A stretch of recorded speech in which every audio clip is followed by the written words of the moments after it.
Hello, everybody. Welcome back for a very special reunion episode of Don't Talk If You Don't Know, the now retired, unofficial, official podcast dedicated to covering all things high-level teamfight tactics. And today is March 18th, 2025. And it's a special episode because it's after the Set 13 into the Arcane World Championships.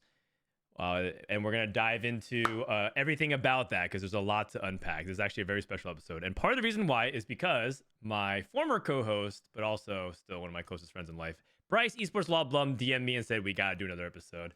And Bryce, as you know, the show doesn't happen without you. So welcome back. It's good to have you. How has life been for the past set? We actually haven't done this podcast in like 3-4 months.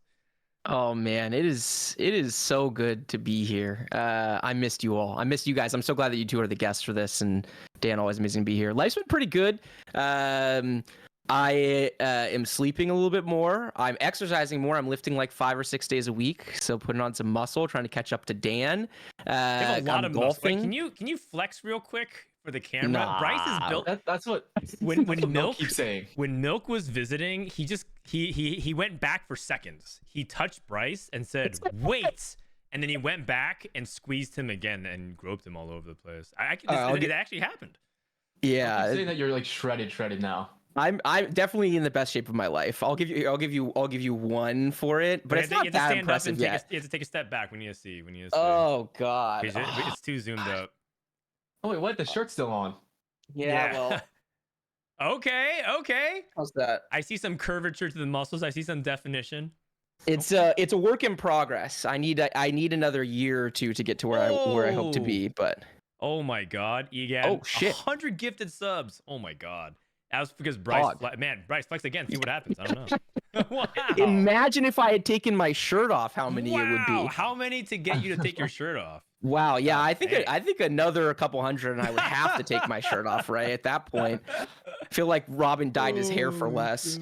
Anyway, life is pretty good. Life is pretty good. Yeah. I feel like I have a lot more balanced life. It's amazing how many I basically had to take so much of my non-work, non-family hours and pour them to TFT that getting all those hours back and being able to pour them into wherever I want has, I think, really been overall good for my mental and physical health. So I'm happy. I am sad to be gone from the community, and I definitely stay connected a little bit and message people in the background, but I haven't played a game of TFT, and I basically haven't watched either. Just kind of aside from the end of the world's run, had to watch Dishsoap get the W. Obviously. That's right. Let's go ahead and welcome them in before we dive more into what's been going on.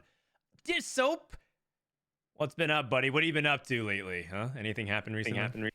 I mean, I played a tournament. Yeah. Well.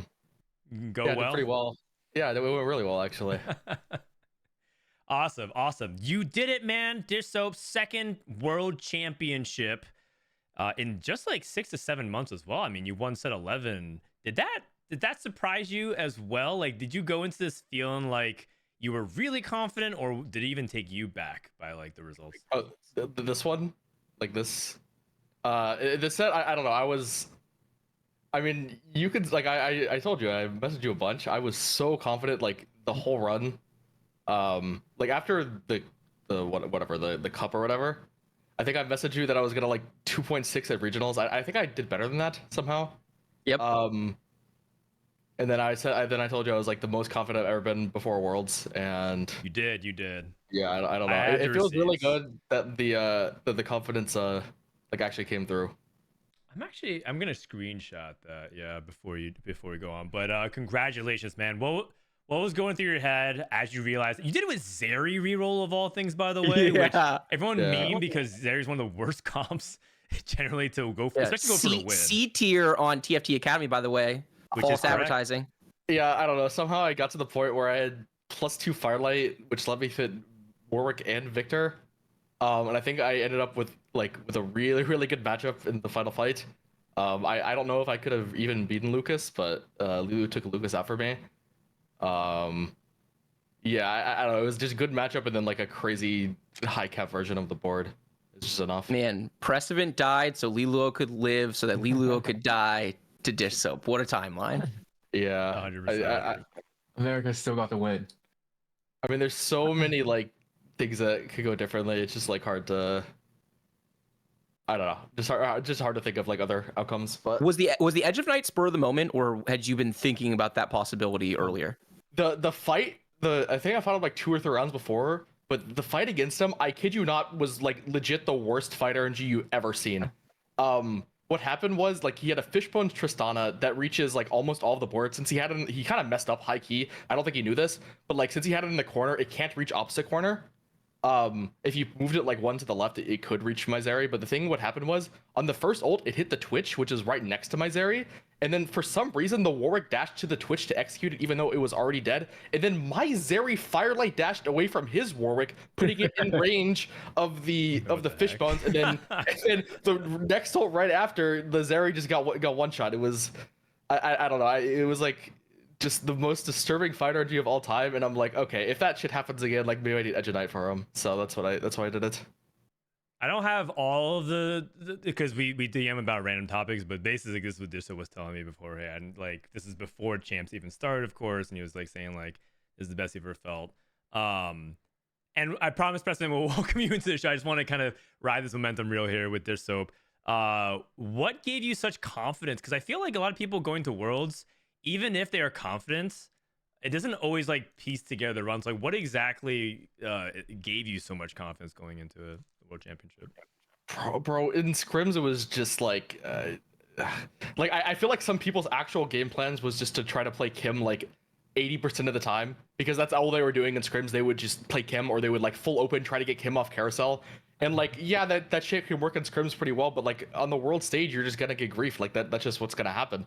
Like in scrims, I got griefed. I think like low key because it's like me, but like in worlds, like they'll grief anyone.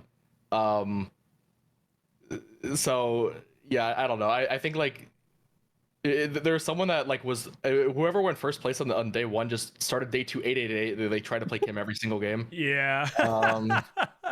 Non-today. Like, the legendary yeah. 8887. I think he scored 5 points on day 2, which is so from the outside looking in, because obviously I didn't play a game or watch a game of this set until Worlds, but the conversation was around, is this the most balanced set of all time? In the back of my head, I was like, well, if it is the most balanced set of all time, that heavily favors Dishsoap because you play the widest. So being able to have a lot of different paths, you're going to be much more low roll resistant. You're going to find your way into a lot of games where you're playing a line that other people aren't going to play, like Zeri, for example. Yeah. So how much of that do you think factored into your overall confidence going into this? How much of a role do you think that played in your level of dominance?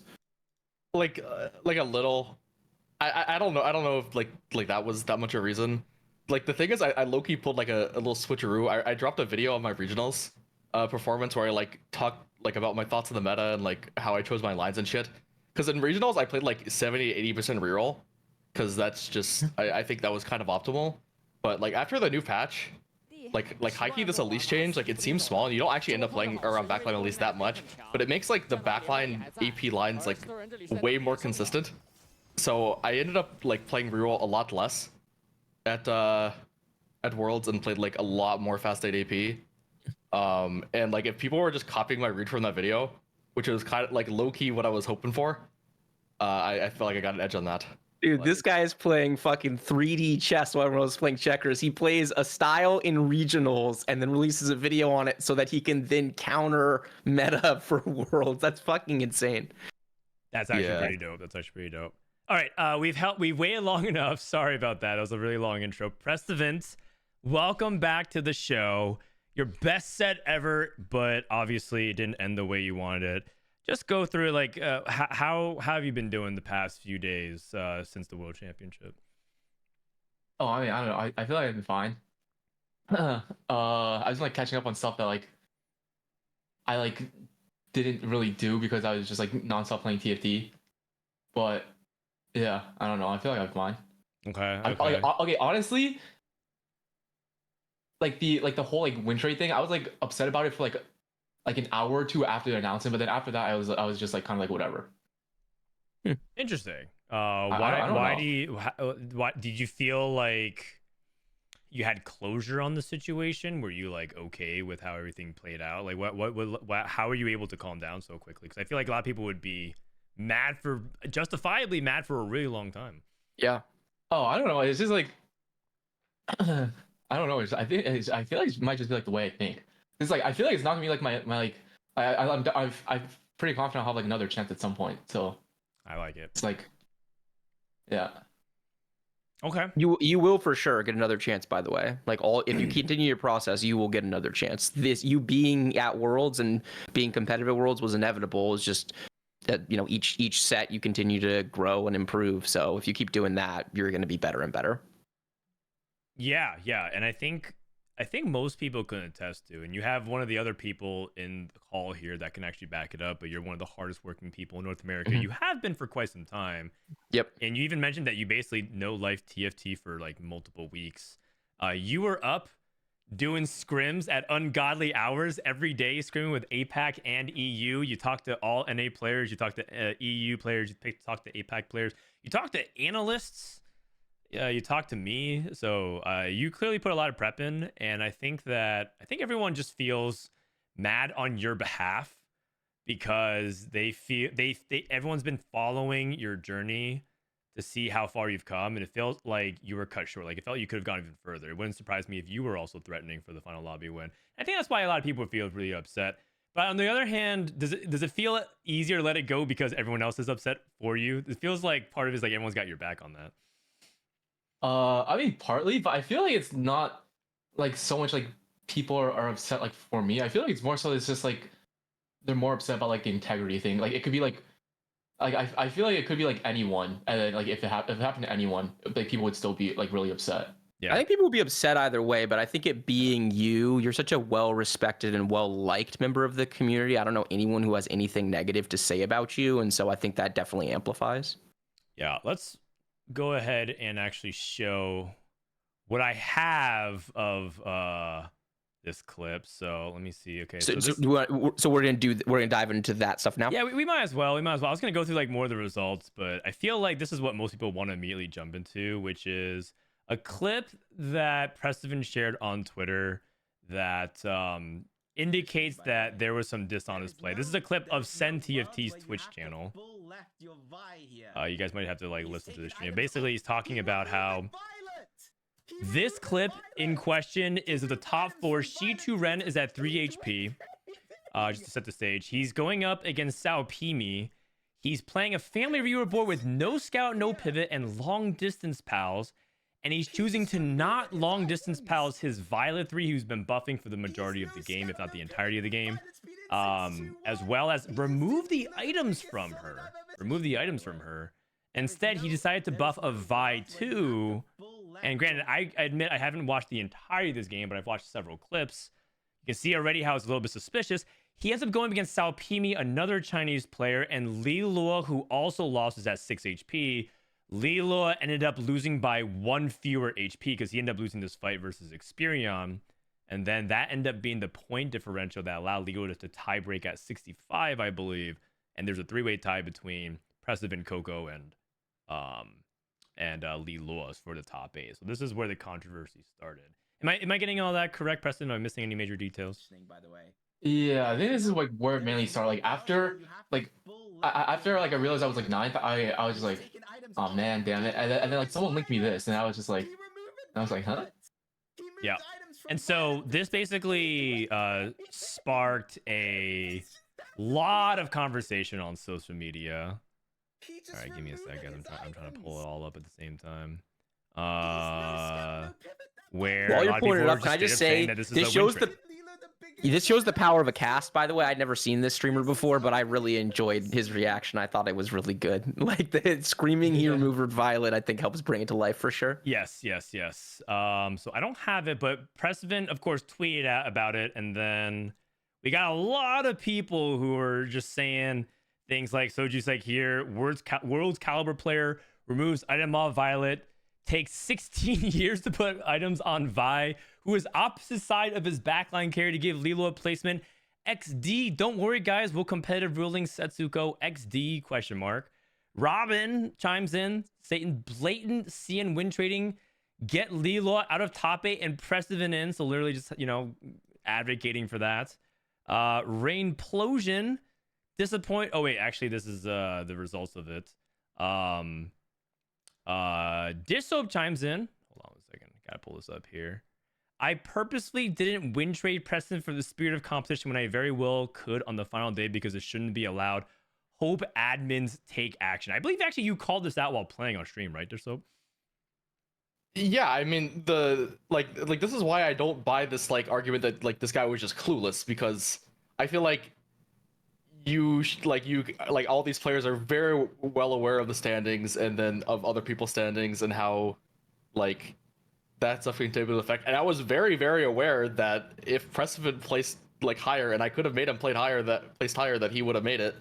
I obviously chose not to like actually do that because I think that is just not something you should do. But like I cannot, I cannot buy Riot's stance on like everything for multiple reasons, but that's one of them. Yeah, I want to bring that up in a sec here, but I want to also just bring up a couple of other things. A lot of people came out of the woodworks to post about this. And the one thing I want to say is that it wasn't just like the players saying things like Gangly, one of the official casters. Sorry, let me pull this out here. One of the official casters was tweeting about it, saying, "This is some of the most blatant and egregious win trading we've seen at the Tactician's Crown. She turned single-handedly cheats Prestivent out of spot in top 8 and gets Lilo in his place. This is disgusting and needs to be punished." Right, so this is Talent saying it. It's not just NA bias. This is Double 61. Double 61 reply shows his support. So it's like EMEA's got his back. Todi from Brazil was tweeting about it, saying like basically explain the situation as well, having it back. So basically, it feels like the entire player base on social media, the Twitter sphere, was backing this up. And this, of course, Entire Western player base. Yeah, you're right, actually. But let me bring up this. So this is the competitive ruling. I'm just going to read 2 paragraphs of this real quick. We were recently made aware of allegations of intentional underperformance by Shituren during the Into the Arcane Tactician's Crown to benefit Lilo, as we're committed to maintaining a fair and professional environment for all participants. We immediately began reviewing the situation according to our standard processes. After reviewing the situation and all available evidence, we have determined that the allegations are unsubstantiated. At this time, we are not opening formal disciplinary proceedings against Shituren or Lilo. And then the very bottom, they go through a bunch of different things explaining like the games, the flow, the rules that they reference. I'm not going to spend too much time going through that. But the very bottom, I'm going to want to spend a lot of time going through that, just as a heads up. We don't do that now, but yeah. While we're not fully satisfied with Shituren's overall performance in the game fell below expected standards, it is evident the player made suboptimal decisions during the concerned round in question. So Riot's acknowledging bad plays. While Shituren's strategic choices in the matches were unconventional and may have resulted in a higher probability of losing the game, there is no compelling evidence to suggest that these decisions were made with the intent to deliberately underperform. Shituren's actions can be reasonably attributed to in-game adaptation, desperation due to a losing position, and mechanical constraints rather than a willful violation of competitive integrity. And accordingly, Riot finds that Shituren did not breach Article 4.2 of the Riot Games Esports Global Code of Conduct. No disciplinary action will be taken in this matter. Upon issuing of this ruling, the matter is considered closed, and the ruling is final and cannot be appealed. However, if new substantive evidence come to light, it may warrant a review of the matter at the discretion of Riot Games. Okay, so this is the Riot statement. And I want to also just finish pulling up tweets and stuff like that. So Rainplosion immediately chimes in and says, "Disappointed to see Riot take the stance. I see the burden of proof should be high, but win trading must be strictly punished, or TFT competitive eventually dissolves into a game of who can grieve the best. I want to compete at TFT," implying, of course, that win trading or trying to team up with people is not real TFT. Dishsoap gets real spicy, man. I was actually surprised you dropped this one. I loved it. Also, in the interview too. He did. He wrote, "Announcement: win trading is allowed. Just blame external factors. I misplayed yesterday. I should have frontlined. Swain 3 with APIs to win trade Prestivent. All I had to do was blame a mouse slip. The gold admins wouldn't be able to tell." Okay, it wasn't actually the admins like in charge of this. It's like Riot's esports team, but whatever. Just replace the word admins with Riot esports team, and it's the same thing. Yeah. For sure, for sure. I mean, technically, Nature's is on that team too, so they're not all gold, but yeah. This is Kerr. Let me bring this up a little bit further review, just because Kerr makes a really good point too. He just right. The whole situation is just fucked, man. They should have admitted the player deliberately made his board weaker, but essentially too weak of a player to realize it. This has a really bad precedent for competitive going forward. Essentially saying that you can soften and act dumb, and you likely get away with it, whether it be a friend, regional partner, or even just to knock out a player you might see as a bigger threat when your own placement is already secure. Super disappointed with Riot's stance on it. I understand it's hard to prove intent without extremely strong evidence, but I truly think that any player above Diamond with over 100 games this set would be able to tell that making a play like this makes your board significantly weaker. Still excited to watch Americans bring it home in a few hours. He's right. But pretty bummed over this. I never expected them to actually replace Lilo with Prestivent in the final lobby, but no consequences at all for Chichurin's actions just feels wrong. Which I think is Dan, a good summary of most people's sentiments. You have a great secondary career as like one of those people that reads the disclaimers at the end of commercials. That was impressive. Or the auctioneer or whatever. Yeah. Prestivent, I think everyone, and you were also saying too that you didn't even really expect to replace Lilo after all this incident, right?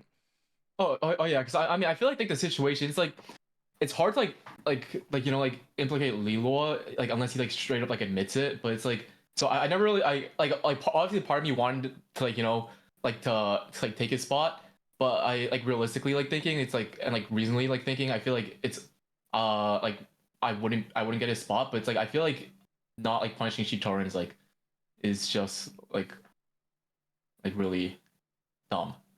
Yeah. Okay. So let's actually transition this over into the conversation piece of it. So I think everyone is kind of on the same page here, at least of why the case to punish him makes sense. It looks very deliberate. It's also something that I think important to note is historically been trending that China helps each other out, especially at the World Championship. It's kind of been a thing that's been happening in global competitions, but it feels like this one is far over the line. And we also have precedents. It's not like there wasn't history in the past where there was win training allegations and they didn't punish. They actually did punish. They punished Ahau back in set 11 for selling his Alawi 3 inexplicably and then playing a worse. I think it was Alawi 3, right? Just so it was like doing some inexplicable play.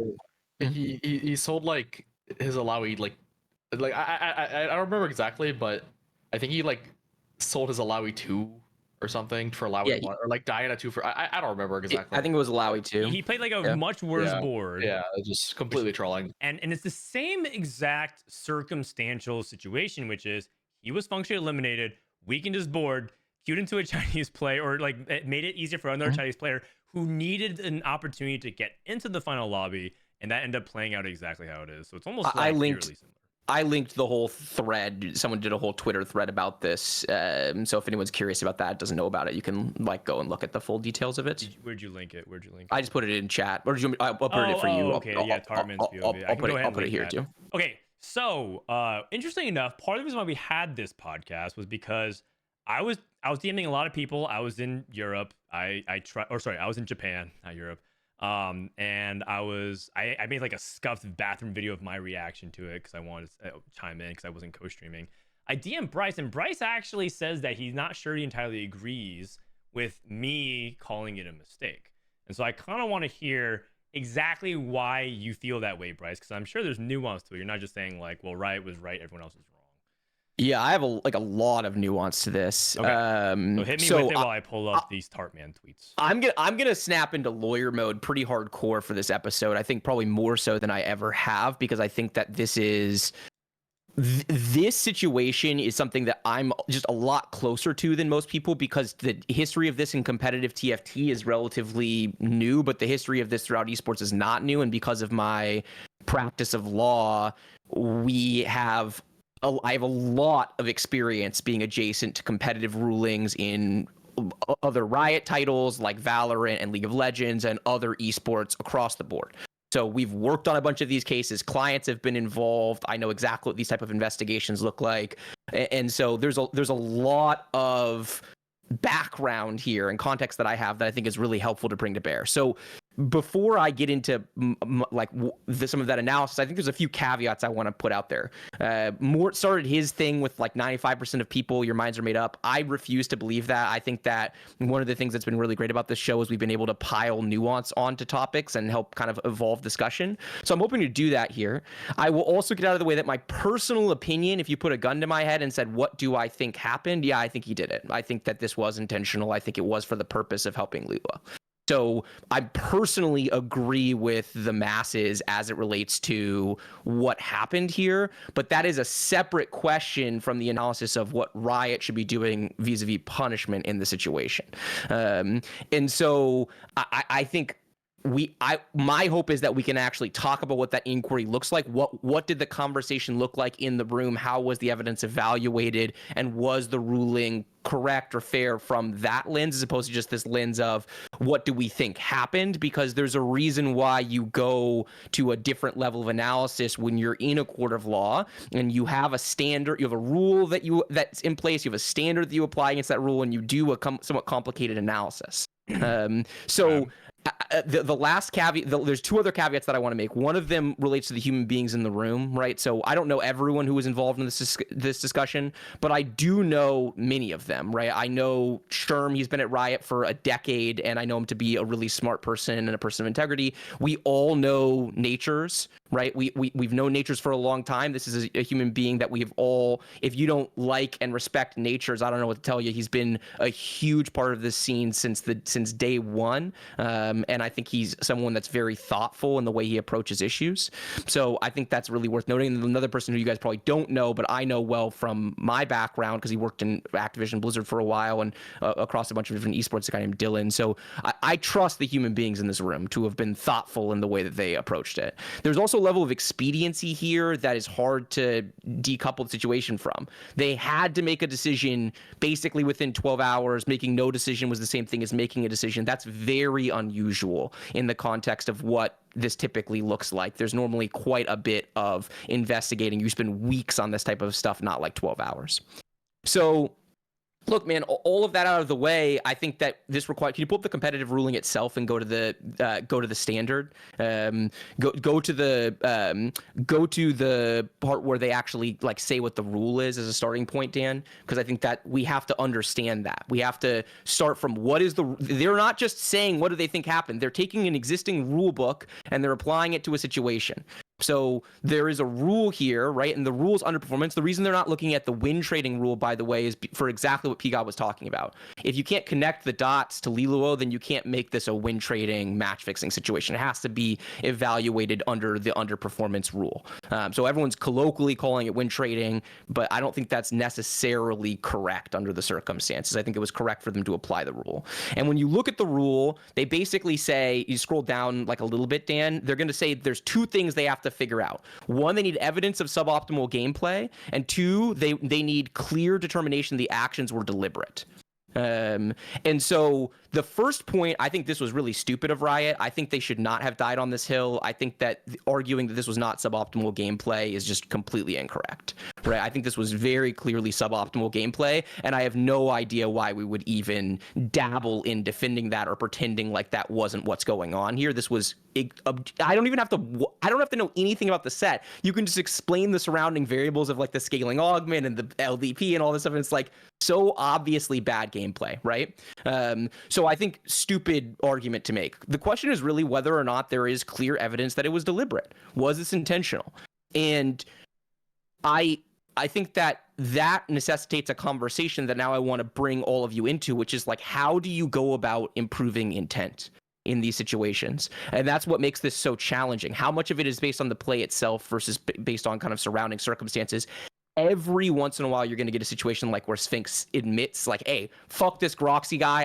He griefed my loft streak. I'm griefing his game." But that's almost never going to happen, right? Like, you're almost never going to have a statement of intent. So then the question is, how do you evaluate all of the evidence, right? All of the surrounding factors. And I think that Riot is looking at the right variables here. They're like undertaking the correct analysis.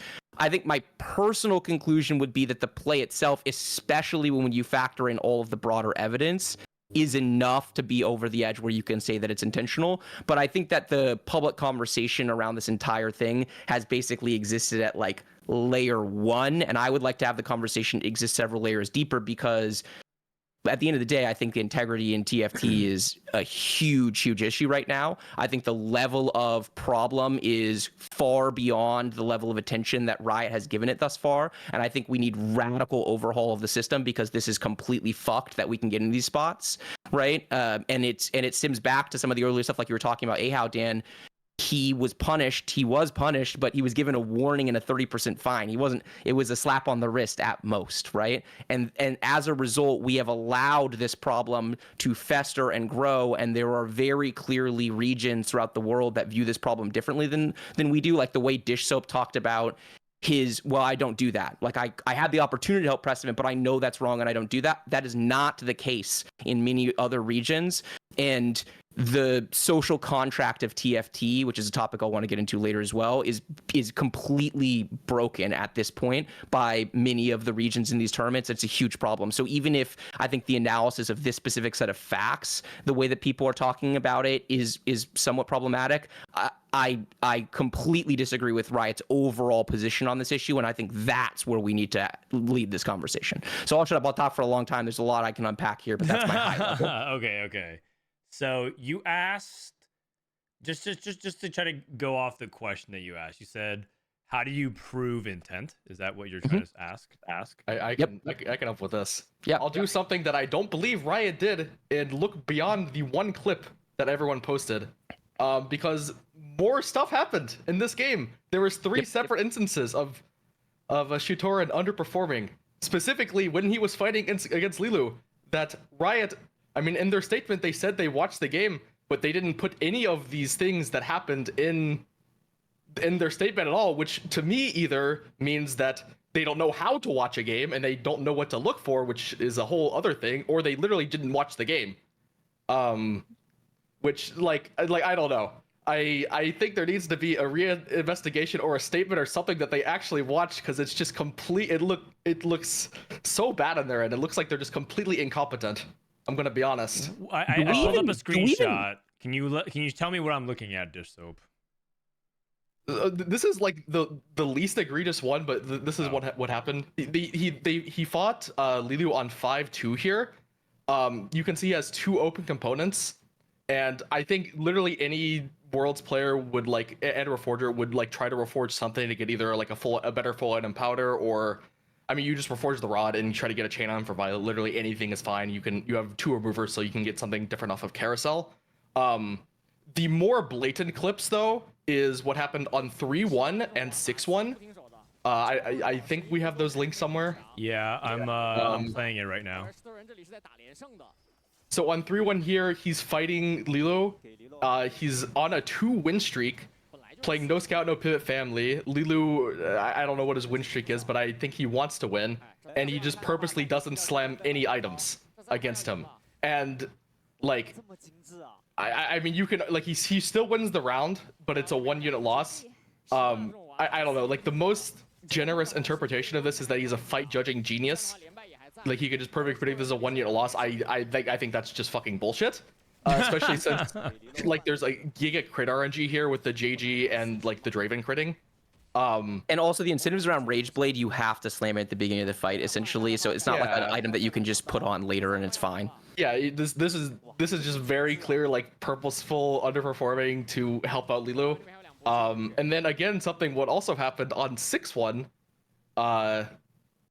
is we know, because Riot knew about this. I don't know if they know about this, but we knew that he had a redemption. It'll play further in the clip, but Shutoran purposely did not slam a redemption here. You don't see his perspective. We don't have his item bench, but he got a redemption off of the anvil from the previous PvE round that he just does not slam here. We know he has this redemption because we saw him reforge it 2 rounds later on 6-3. But again, he's fighting Lilu, not slamming an item. So, and then we also have the clip that everyone has seen, the one that we first brought up. So, to me, that's just 4 clear examples of underperformance, all to benefit Lilu. Bringing up Mortog's example of Occam's razor, the simplest explanation is often the correct one. Is it really?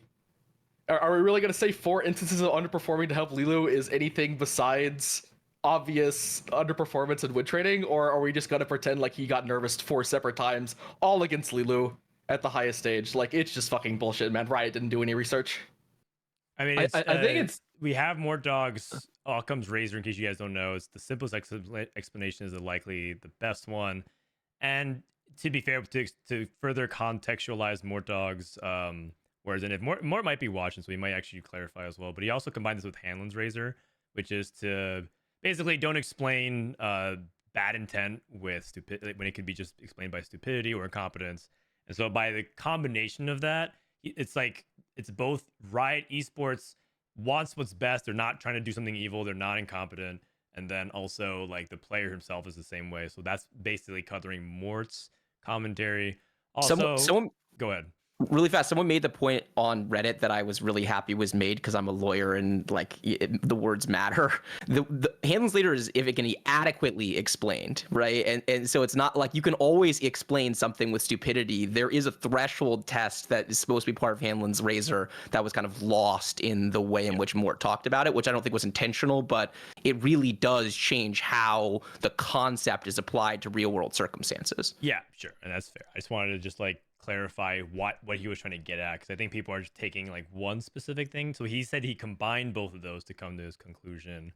And more also, to be quite fair, he's also somewhat compromised because he's from Riot. He wants to support his team. He wants to believe in what Riot is doing is for the best, and also has his back. So like it's something that I think we expect. I feel like people who use Mort as like this is Riot's. I mean, anyone expecting Mort to not just like fully back his team no matter what, like that's just always gonna happen. Yeah, or he's just not gonna make a statement. It's just good leader. It's like correct leadership. Right.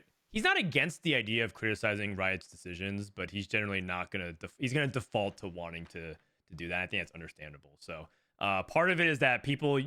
Part of the difficulty was that he was co-streaming and he was the biggest. He was basically taking my role, like being the English co-stream for the weekend, and it was like dominating the entirety of like the air in the room. So he made a statement, and I think people are taking it as if it's like Riot's follow-up statement, which is just not.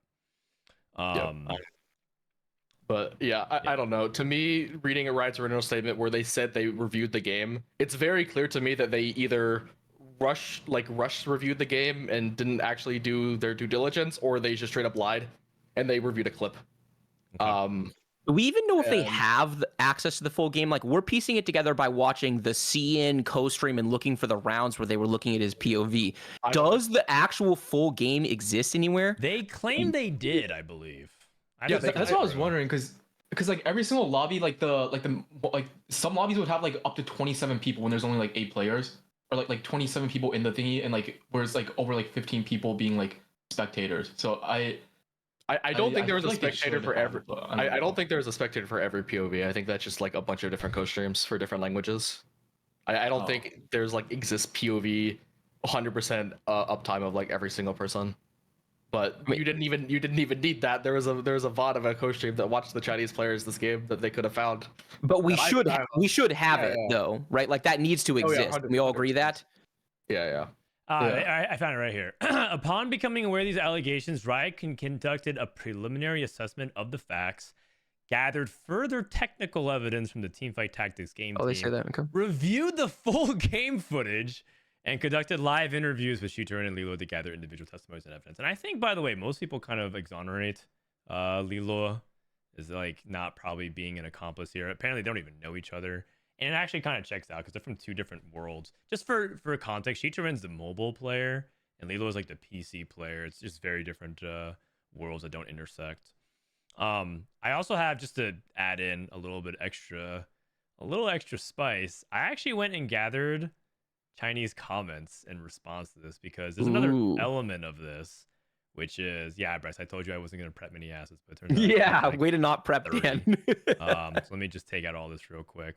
But one thing that needs to be contextualized, and I think that's important, is that a lot of people in China don't actually think that, one, he like win traded or like intentionally griefed, and if he did, it's not even a big deal. Preston, do you know much about this, by the way? Because can you talk to this a little bit? I wanted to, you can like go on first, and I can go on, because I don't want to like cut you off right here. there's a video that went viral on Bilibili. That's like YouTube for China. And they basically summarize the situation. And there are a lot of comments. There's actually like hundreds and hundreds and hundreds of comments from Chinese players. And they talk about all different kinds of things. But I just basically took, and I don't think I misquoted them. I paraphrased a couple of things because of bad grammar or mistranslations. But this is some of the stuff that they were saying. First of all, they were making like a bunch of common excuses. There's too much pressure on the line. The ping's bad. PC problems. He was probably distracted. So on. So we're just kind of like interpreting his actions. Some people said it's unfair that China plays on LAN and foreigners play at home. I thought that was interesting. They basically said like, well, if you think we have an unfair advantage helping each other out, a lot of people also have unfair advantages. They say there's no problem helping a wave of same competition. That's literal translation. I think what they mean is there's no problem. It's no issue of helping each other out. It kind of just makes sense. It's like it's a logical thing to do. There's people that actually banned behind, isn't it cheating to look up stats when playing games? That's like directly them accusing the fact that Prestivent and Dishsoap, I don't think they did. I don't know if they did, but they actually could look up stats while playing at Worlds. Nothing would have changed anyways, right? They're saying like, oh, he win traded, but it didn't impact the games. And then there's some people that are kind of hyper aware of the conspiracy theory. Like the Chinese people are saying TFT depends on China. If you have a brain, don't make a fuss. That's actually a lot of people are saying like, hey, they need us more than the other way around. And I thought that was kind of interesting because I think the Chinese players are very aware of that. So yeah, these are just, there's also way more, but these are just some of the best hits that I saw from the top rated comments that got a lot of replies and likes. So I think the cultural dynamic here is really interesting. Pika, I think this would actually be a really good time for you to come in with what we were talking about yesterday. Oh wait, I mean, I sent a picture in the chat, but it's like this like YouTube comment like kind of explains it like pretty well. And then let me look it up. It's like, I mean, it's just like a cultural difference between like what's accepted in like what in like Western/Eastern, like gaming atmosphere. But like I'm not saying like this applies to like every single person in like China and stuff, but it's just like, You want me to read it and then we can go back to this many? Okay, so President just linked me this image. The first paragraph is the only important one. Sorry, what's up? Just the first paragraph. Like the main. Oh, okay. As a Chinese TFT player that watches both CN and America's TFT community a lot, I am ashamed of what we have done. Sadly, most CN players won't think like I do, and by quote most, end quote, I mean 99%. The truth is, in CN community, if you don't do the win trade when you obviously can, you're gonna rewarded a traitor sign by CN players. And worst of all, people will fuck you up on your social account. Imagine the cyberbullying and shit talking on Chinese social media. So basically, it's a choice between getting shit posted by your own region or by other people sending tweets on a platform that's not even allowed to use in China. But ultimately, it's a competitive TFT thing that's allowing these to happen. If the punishment back then was harsh enough, none of these will happen today. I mean, like with this like context, like surrounding situations, like honestly, I don't even blame Shitorin for like win trading. It's like a really shady thing to do. But like if it's like if he's like trying to like pursue like TFT professionally, and stuff like that as like a career, like obviously the smarter thing to do is like to cater towards like the masses, which is like in this scenario would be like to help like China win in whatever in like any way that you can help. So it's like in the end, like I don't really blame him for doing it, if like that's like the case. But yeah, and then also there's like another thing. I don't really know how I'm supposed to word this. I asked Bryce for help on how to word this. Do you want me to just relay? Yeah, I mean you can try to say it and ask Bryce to reword it. Oh, Sure. I feel like Bryce is much better with words than I am. Okay, so this is from a credible source, but we're obviously not going to get into who the source is. But it's someone deeply connected to the CN scene, and there is credible basis to believe that there are admins or other people involved in the actual like CN TFT esports side of things actually at the LAN that are essentially reminding all of the representatives that if they're if they have the opportunity to, they need to put China first. Like, read between the lines, look for opportunities to help one another in the game, especially if you're not in a position of qualification anymore. Is that a fair summary? Yeah. Also, I just want to point out, Wait, people in really? the chat are like, That's the first time I've heard like, people in the chat are like pointing at like Tanner, but I feel like, I mean, I like it's not him. So I don't want to like I don't want to like have like, you know, like people's like thoughts or like people would just like jump to conclusions and like potentially like start like a witch hunter or something like that. Yeah. Like it's Fair not enough. And Tanner actually is pretty understanding for Western culture. I feel like I'd be really shocked if that was him. But I think also at the same time, that is new information to me. I did not know that China, at least their tournament party side, like not only condones but encourages this type of behavior. It is very much cultural differences. I guess the couple question is one, what is the resolution of this? Does that mean that it's on Riot to probably police more? It probably does. Two, should we be tolerant of that? Right. Part of it is also, yeah, it could be cultural, but there's also cultural things around the world, deep rooted misogyny that I'm not down with. So even if it's part of your culture, doesn't mean that I have to accept it. Right. I'm just taking an easy example. I think people can stand behind. And so, not that this is the same as that. I'm just trying to talk about, like, if we have deep cultural differences that actually sort of attack at the core what we love about competitive games and esports, is that something that we can find some kind of resolution on? Because it seems like there's a lot of people that don't even think what they're doing is wrong at all, and they actually would prefer that to be part of it.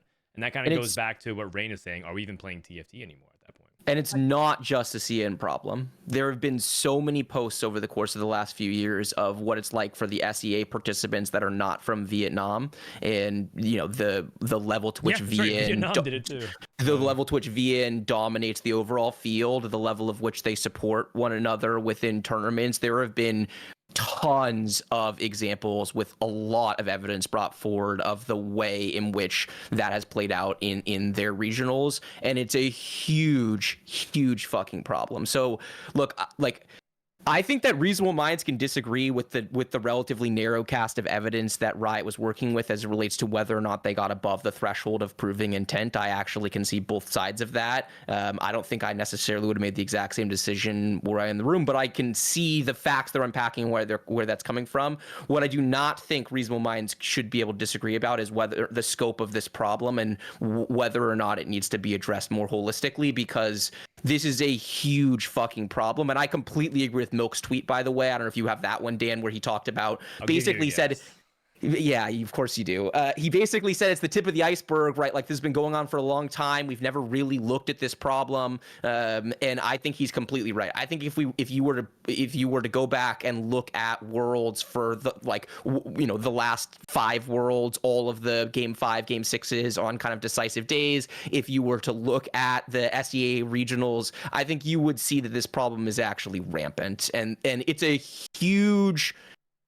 It is hard to understate the magnitude of this problem, and it's also a uniquely TFT problem because, as I mentioned earlier, I really believe there is a social contract to TFT, and I think that any high elo player knows that to be the case and knows there are certain things that are acceptable and not acceptable. If Dishsoap is going for a 3-star 4 cost at the end of the game, of course you fucking hold that. That just makes good sense. If Dishsoap is playing a tier 3 2-cost reroll and the whole lobby is just choosing not to make econ to specifically grief him with no particular reason, that's not okay. I think that crosses the line. That goes beyond the social contract.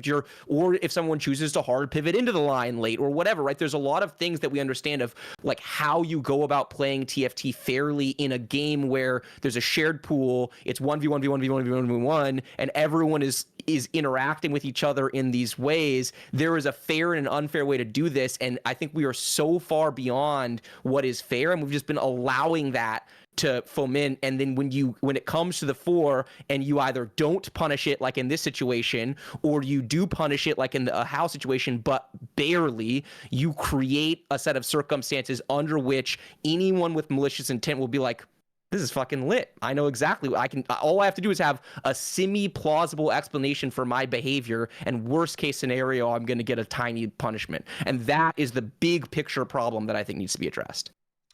I mean, it sounds like it's something that's hard to solve, though. I mean, if anything, it makes me feel like, is competitive TFT always going to struggle with this? Is competitive TFT doomed? I feel like it's not actually that hard to solve. You just make the punishments pretty severe, and then no one like, everyone's just scared to do it. Like, maybe someone takes a punishment that's a bit too harsh. Like, maybe they like you could argue that they should have like in this example, I think Shitorin deserved at least a set ban, at least. And like I would prefer like a year ban or something. You could argue that's too harsh, but then people that are actually playing in this are not gonna win trade because they don't want to get banned for a year.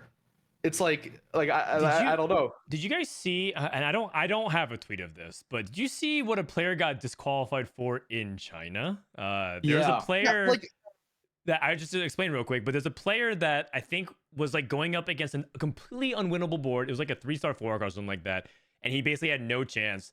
So he actually got up out of his seat and left a little bit early to go to the bathroom, and they disqualified him from the tournament. Like that's what actually What? it took. Yes. Yeah, I did something much worse than that. And then you also have the Shunga thing where he gets banned for account sharing on NA ladder.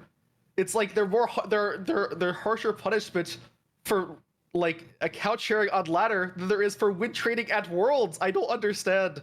Like, yes. Which the other player got. Zealman Cat got punished for that as well. So the punishment seems inconsistent. I think that's another source. There's many like layers of what people take issues with. The ruling itself, the inconsistencies where again it's not okay. A lot of people they like to point at what happened with Setsuko and say like what happened to Setsuko was unfair. The reality is Setsuko did act like an idiot. He got punished. He started this time. He's been okay since. In fact, he smartly didn't comment on this, I think. But they were really harsh on something like Setsuko, and then there's something what feels like it attacks the fundamental integrity of the game. It just feels really inconsistent. It also doesn't help that it feels like Riot almost feels like they are talking down on us in some ways. I know that's not what they're trying to do, but that's what the tone comes off as. We reviewed everything, consider the matter closed. Like it's completely unsubstantiated. It's like completely unsubstantiated. Like come on, like there's actually like a lot of reason to believe it. It almost feels like they're trying to. They feel like we're blind, or it almost kind of questions our own competency at TFT, right? Like how could this even be a question?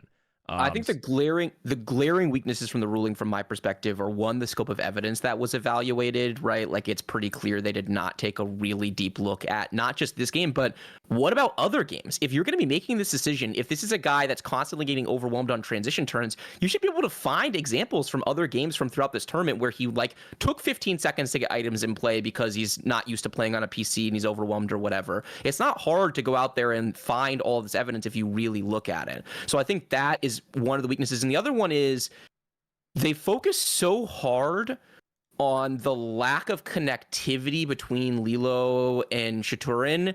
And I get why, because if they were friends and communicated about the game, that would certainly be evidence in favor of, the notion that they're colluding in some way.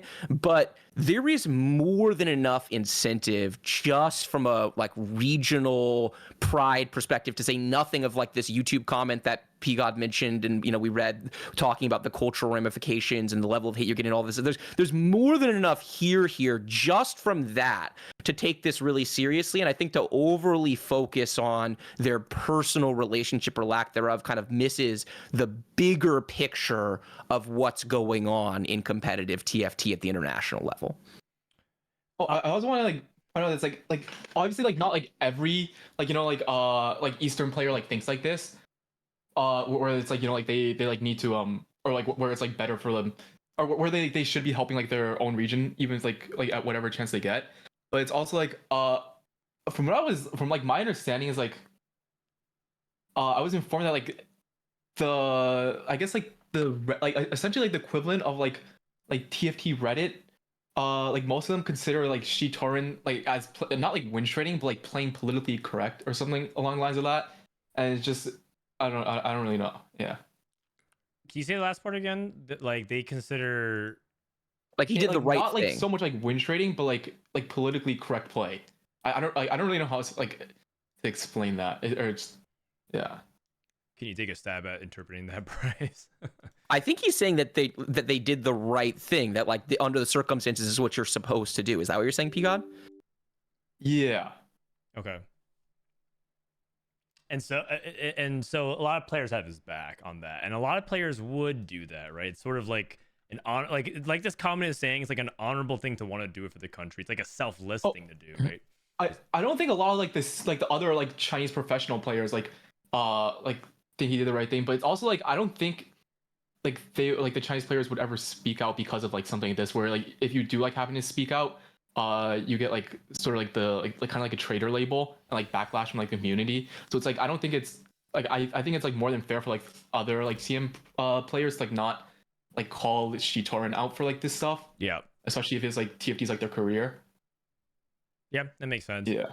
All right. I'm gonna ask a couple of questions here. The first is that we talk about how this is a CN problem. Bryce, I think, appropriately pointed at other examples like Vietnam, doing that in Southeast Asia or APAC. But the question has to arise: how often is this happening in other regions as well, specifically in North America as well? I think we have to actually look inward before we're like casting a bunch of stones. And the reason why I bring this up, and I think this is actually something that I don't have much context of, because again, regionals ended and I was immediately getting ready for the Japan Street Fighter event. But I heard there was conversation around what happened even in the Americas of when training was going on at regionals. And I think it's only fair that we bring it up as well, as if we're like keeping our hands clean. Like, oh my God, we're like the NA, people, a team of virtue. But there was accusations and allegations thrown around as well. But I don't have context of that. So I'm a little bit hesitant to proceed forward and speak more about it. But I guess the first question is, do you think this happens in NA as well? And I kind of want to hear from the players. You don't have to be specific if you don't want to incriminate and you don't want to also like add to speculation. But I want to hear if you guys think that. So, Dishsoap, what do you think? I mean, I don't know how this is gonna make me sound, but I don't know. At least at the top level, I mean, I really can't speak to like even like the cup level, but at the regional level, I really don't think there's much or any of that going on. I think we're mostly pretty like self-driven. I mean, to be honest, like I've never really even felt like this has happened. Like maybe it's been going on behind the scenes like forever. Like I mean, I guess I'll say I just don't know, but my perception of it is that it's not really been a problem, at least at the highest level. Certainly at the cup level, maybe, but Okay. yeah, I don't know. That from my perception, it really hasn't been an issue. Yeah, I mean, part of it is also that you're not part of a lot of groups, so Yeah, sure. I'm not sure if you're like even talking to players who would in those group circles. Prestivent, I kind of want to ask you: do you think this is a problem that exists in NA? Personally, I don't think so. I mean, like I don't, or like I feel like it doesn't. I mean, like I don't know about like much like this was said like the cup level where it's like all the other regions. Because I don't really pay attention too much. There's definitely like some level of level of like intentionally griefing. Like for example, I remember like Kiyun like told me about it. Like some player named Mercenary or something like that. He was like already out, so he just like full sold his board and just griefed his Chem Baron. Like level is that, but I don't think it's like like the intention for stuff like that is like because of he wants to help like another LAM player. Just more so like he's like tilted or something like that. Okay, but have you heard what I was referring to though? Have you heard some of these like allegations or like rumors or speculation? Oh, sorry, I might have spaced out when you explained that. Can you explain that again? I've never heard any of those allegations about Lost Originals. Okay, fair enough. I was asking President, have you been hearing that people are saying like, oh, is this person like helping someone else or like grouping up, collaborating, not effectively win trading? I don't think that word was tossed around, but they feel like they were like assisting each other. I don't think so. Okay. In that case, I might have misheard then. But either way, okay, can you DM if Sure. you don't want to like bring it up on stream to like, which hunt? Like I'm very curious.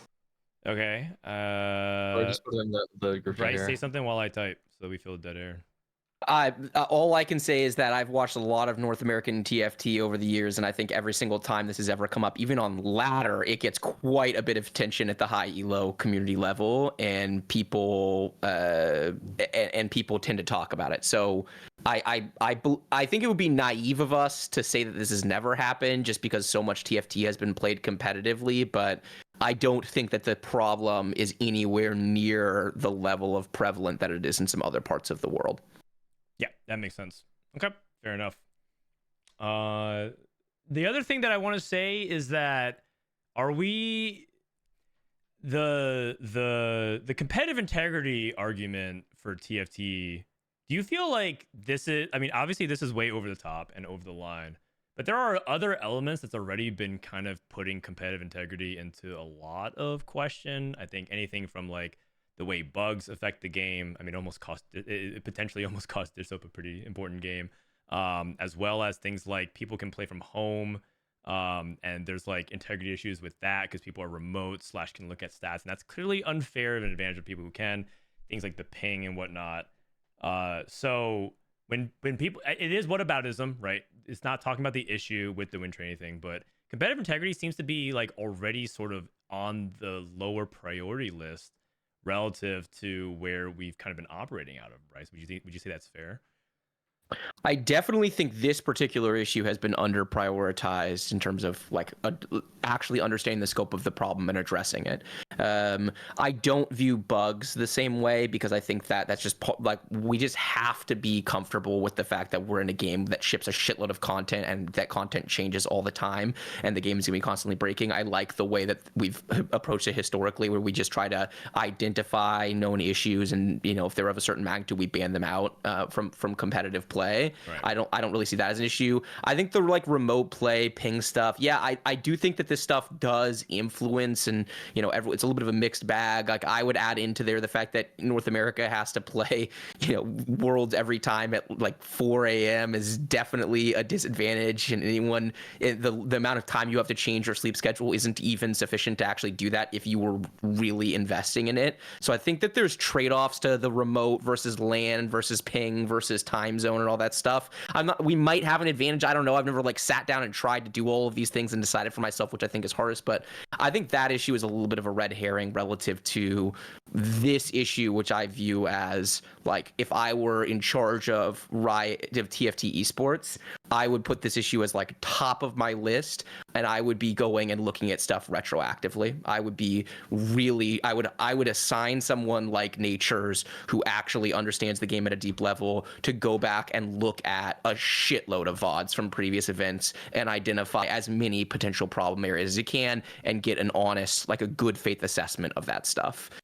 Because I think that this problem probably runs way deeper than we realize. And I think if we actually realize the scope of it, we would be a lot more invested in the fixes, which, by the way, I have a bunch of fixes if you want to get to them at some point, Dan. Sure. I mean, I feel like we've laid out most of the core pillars of the issue, and I feel like we've said both sides already. So okay, I guess we can be more solutions focused, but have we covered most of it? I mean, part of it is also that this is just a bad look for TFT in general. Just like one thing that we have to keep in mind is that optics is largely what Riot is doing this for. Like, you have to kind of admit that TFT esports is not exactly crushing it in terms of like viewership and like engagement. It's like relative in terms of the industry scale. It feels like Riot does this for the players. It feels like it's mostly to do like help people feel like there is something to strive for in TFT, that it like keeps the hardcore and the engaged player base really active and loving the game. And it feels like Riot is not protecting the right things about what they ultimately value the competitive scene. It feels like they, in my opinion, they really missed the mark on like what this whole point is of what TFT esports is really trying to do. Because I think ultimately taking apart the fabric of competitive integrity ultimately dismantles the scene. So, I mean, that's just what I want to say about it. I'm probably going to say it a couple more times and publicly in other different venues, but that's pretty much where I'm at. I feel like it erodes a lot of the trust that players have, if anything. It's hard to believe that they're going to make the right decision moving forward in equally tough spots, because I think to believe this won't happen again is just naive. I think this is going to be something that can happen next set, the very next tournament that we're in. Like, it could happen. It could happen just like every set from now on. On this set of facts, it's incentivized. Yes, right. Exactly. Like it is actually like the current systems and processes functionally encourage this type of behavior. Yeah, I mean, the tweet I sent that said announcement win trading is allowed is not like even a joke, because it's like the thing is Shitoran did a pretty bad job of it. He made it way too obvious. You could do it way I could do it way better than him. No flame. Like it would be so easy. But yeah, But and now like with this ruling and no harsh punishments being done, like I feel like people like are just gonna take it as like their free ticket to like help out whoever or like grief whatever because it's not gonna get punished. The perfect win trader. That's right. He needs to go one level deeper. I DM'd you guys what was just being said about it. So yeah, I do think that Riot's gonna have their hands full moving forward. And there's also like I remember there was comments made in the past where like this conversation was brought up in lobby 2. I think I'd be remiss if I didn't talk about the fact that this has been an issue flagged multiple times over the course of years, even going back to like set 4 world or something like that, where it felt like China was working together. And Riot's stance in general, even back then, was still pretty apathetic. They're like, if anything, I think there was a passing comment of like, well, that even sounds smart. Again, I don't know who said it. I don't remember exactly what the context was. It was almost like they were already determined at that point to not really punish and go down really hard on that. So I know Kiyun probably, I think Kiyun was in that conversation specifically. Kiyun and Milk were the ones who were flagging that.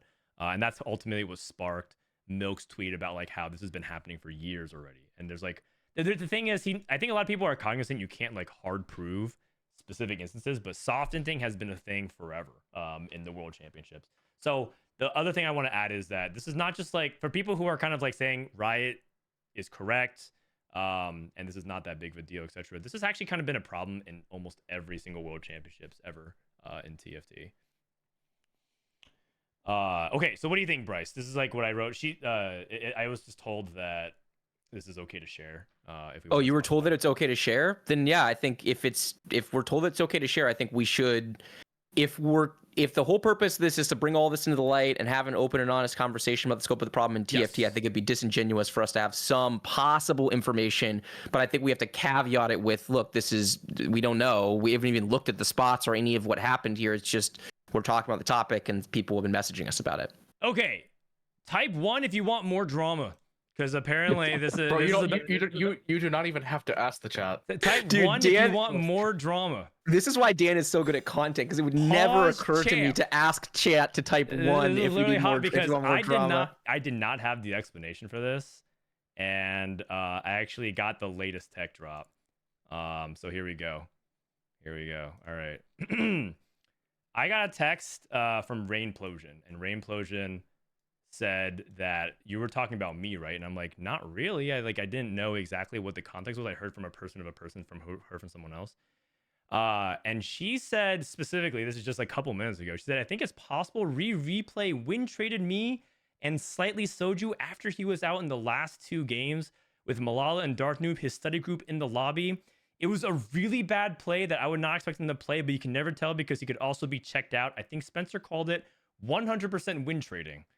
Okay, so this is what I was told. I asked specifically, is this something that like should be shared? Is it just, whatever? Like, is it something that you just heard, whatever?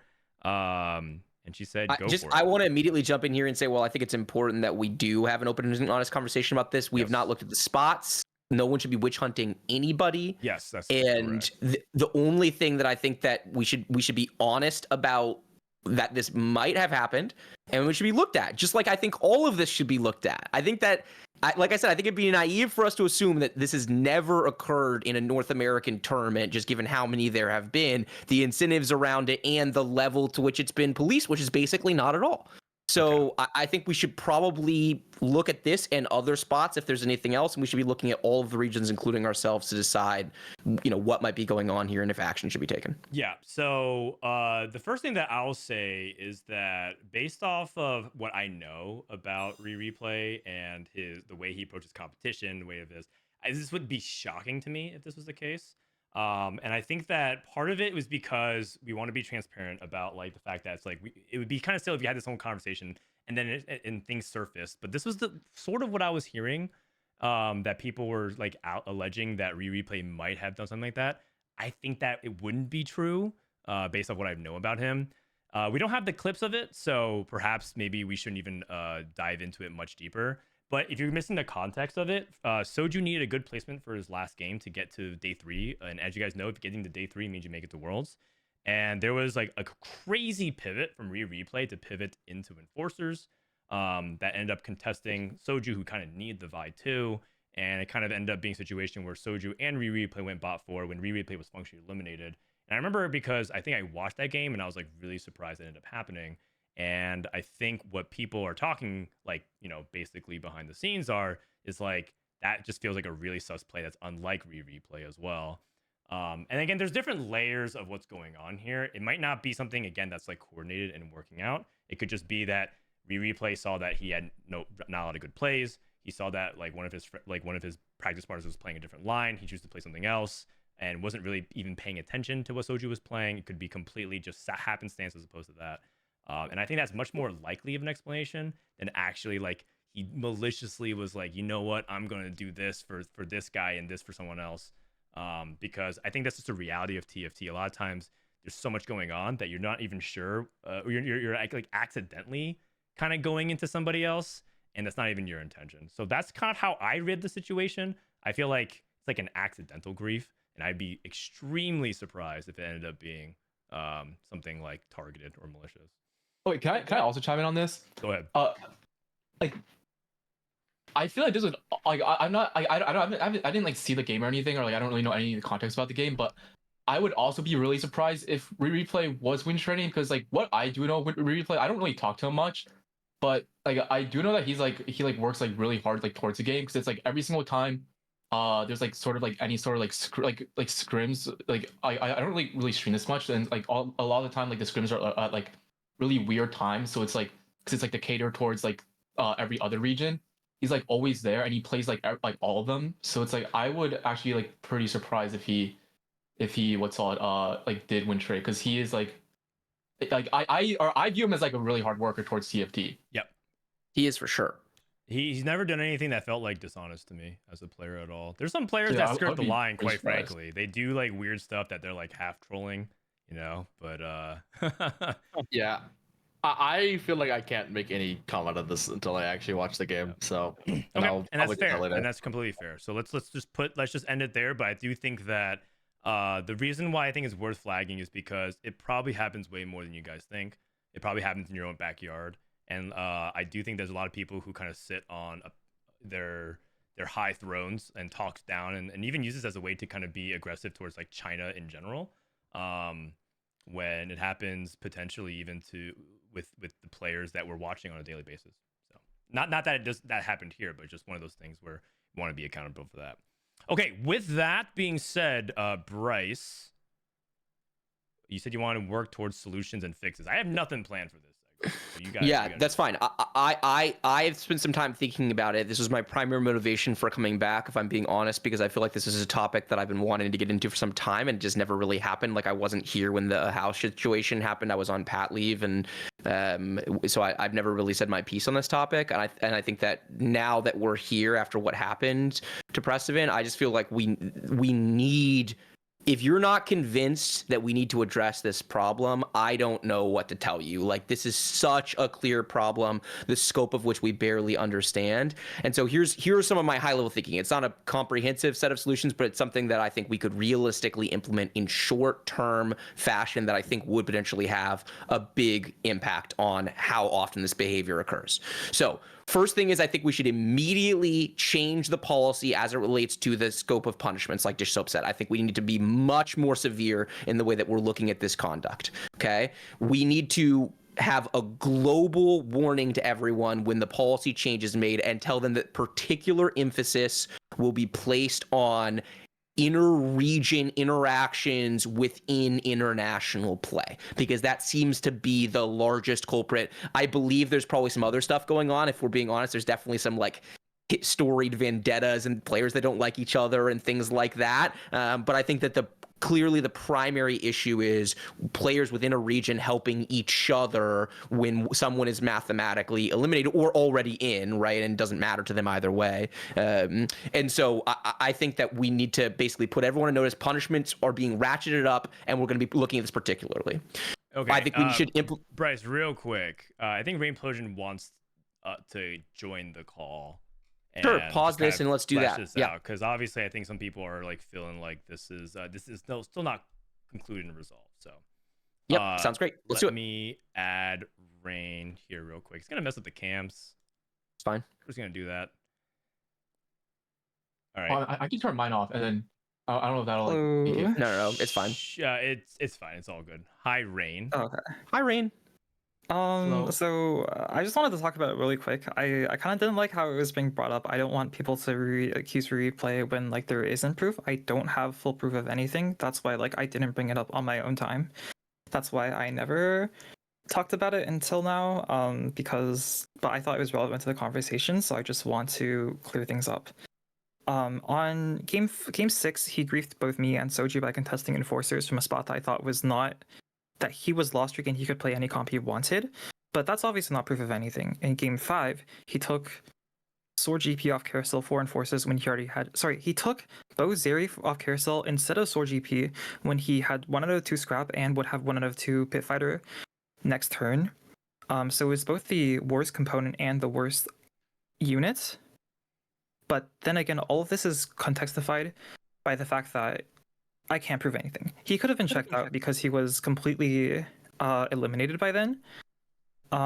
It does make it more suspect that like 2 members of his study group were in the lobby, and he specifically griefed both me and to some degree Soju, who I was 4th in points at the time, and Soju was like somewhere close to that. But this all can actually be explained by him being checked out because he was also mathematically eliminated. The reason I brought this up was because I think it's relevant to the conversation that it's really, really hard to tell when someone really is win trading. I like part of it is I really wish that everyone had their POV streamed. I wish I could have like seen what Replay was doing, what he was thinking, if he scouted my board before he specifically took Bo Zeri off Carousel, because it really, really hurt me. And I actually slammed on 2-3 because I scouted him thinking he couldn't take Bo. But I don't know. Like I'll never have proof of that, and stuff like Shito Ren as well. Like it's really hard to make these. It's a lot harder to make these discussions because people didn't immediately have the evidence, and I really wish that that at least the VODs were just saved somewhere. Yeah, that's totally fair. Again, this is one of those things where I apologize, Rain, and I think some people are pretty uncomfortable with the way this is brought up. So this is on me. If you guys are mad, just be directed at me.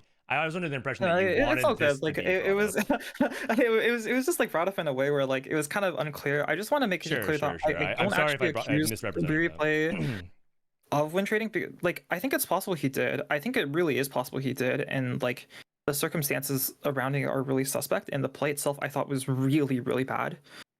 But Okay. Fair enough. he was also mathematically eliminated from the tournament, and that's can be a reason to win trade or a reason to just check out. Yeah, it could just be tilt. Yeah, It could be, but then we're kind of sort of explaining it the same way that Riot excused China's Shitu Ren's play as well. Which is sort of The thing is, for me, is like in Shituren's example, I think it's blatant win trading because he's just not slamming any items and like just doing last second adjustments that like very clearly impact it. But I feel like stuff like making wrong overall macro item decisions or comp selections is extremely difficult to prove at all. yeah. It's also true. Like people very, very often pick the wrong thing on carousel, make the wrong items, play the wrong comp. Like that just happens all the time. Yeah. So... is it win trading to play bad or make mistakes? Yeah, I mean, part of it, like, I wouldn't even really suspect it if it wasn't. Like, Replay, I actually respect him a lot as a player, I think, and also Enforcer is one of his comfort comps that I know he's played a lot of this set. That's partially why I thought it was suspect. But at the end of the day, like, I can't prove anything, so my only add to the statement is that I kind of wish there was, like, more transparency around, like, POVs and stuff at the very least. I wish that streaming was enforced like it used to be. Agreed. Yep, agreed. And I think that would like help with a lot of the stuff. But sorry, I didn't want to take up too much of your time. Like I just wanted to clear up the statement because like I felt like I wasn't originally planning on talking about the whole thing at all, but like it was relevant to the conversation and it got brought up. So, and I think I got brought up in a way where like I couldn't clear things up. So yep. No, I appreciate that. It helped add a lot more context. So I appreciate Thanks, it. Rain. Okay. Right, goodbye. I also want to like touch up because like touch upon this because like people are like typing in the comments talking about like my set 10 regionals with versus replay, And the thing is, I don't remember like too much about This was regionals. the Senna spot. Yeah, you Yeah, both. the thing is, I remember like the thing I do remember from that is that like that, if I'm not mistaken, was literally the most broken augment in the entire meta, Yeah, it as well as was, like the most broken comp in the entire meta. So it's Yeah, like it was like the best line. Like it's or- like it was like uncontested like number one. And So you I just could wanted to bring that play up. it. You could tempo it out around Senna too, and play it the way you Yeah, guys did. there was Yeah. like so much you could do about around that unit / like comp, that it was like it was literally like the best augment in the meta. I remember that game. It ended up just being like a turbo high cap game, and like you guys just got geek out scale. But like often that comp was stable on like 2-star. Yeah, I don't remember With too much that about that. specific though. augment. I think this again points towards systemic failure because and it's around Riot. I mean, the fact that we don't enforce streaming is kind of ridiculous to me. I also think cam should be part of it as well because it's all those like small subtle things. Not only to help connect but also for competitive integrity as well. And so just to make it 100% abundantly clear, I think almost all four of us are on team replay here. I'm actually think it's perfectly fine. And part of it is again that I think Riot needs to make competitive integrity a high priority. I think it's just straight like we can keep juicing prize pools and keep increasing more slots and try to like tweak the format, but competitive integrity is a big concern for us, and I think a lot of people across the board just want policies enacted to try to make that more uniform and streamlined to the point where everyone can feel like that it's actually valuing the play of the players as opposed to, well, I guess what we have now. So Yeah, the thing is that if there's some actual fear with the punishments, like you would, like I would think the chances that like he actually wouldn't trade a replay would be like close to 0% because he wouldn't risk anything because he really cares about like being able to compete. Yeah, I agree. So like I don't know, like these punishments just need to be way harsher. So I think this actually segues really well back into the recommendations I was making, because the next recommendation I'm making is that every game a player plays in a regionals or world championship should be recorded, should be publicly available. Everyone should be able to watch it, comb through it, and point things out.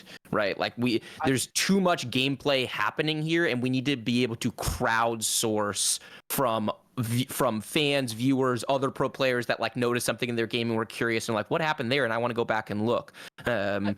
Sorry, go for it, Peacock. Like no, this is not. Okay, I feel like if that were to happen, I feel like it's better to like for it to like if every game's recorded, just like for like admins only have access, because there's like for example, like I don't stream tournaments because it's like sometimes like number one, I don't like if I feel like I do have a good read, I don't want other people like like maybe to like look at my VOD or anything like that, and like Dishsoap like does that as well, where like he hides his VOD like during like regionals, like from like day to day. I mean, you can just release it afterwards.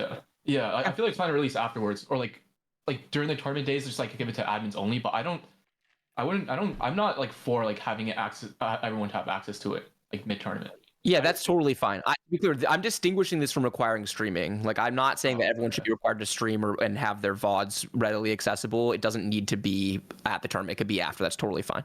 And this is not even just for like integrity reasons. It's also just for like entertainment reasons. I remember specifically there was like one game in like set 11 regionals where I thought Sox played like a literal masterclass, and I was asking about the game, and he's like, "Oh yeah, like I don't know, like it was cool, I guess," but he like wouldn't really go into depth. But the thing is, I had literally no way to watch his game because he didn't stream, and then he wasn't like focused on like a co-stream or whatever.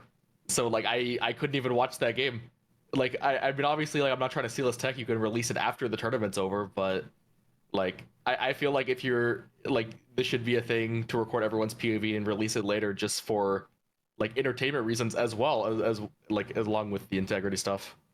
Replay systems do kind of exist in TFT, only because I know meta TFT allows you to have a replay of your game. That's just something that they've done. So the technology does exist. I think that can just also come to the forefront, just having people have their replays.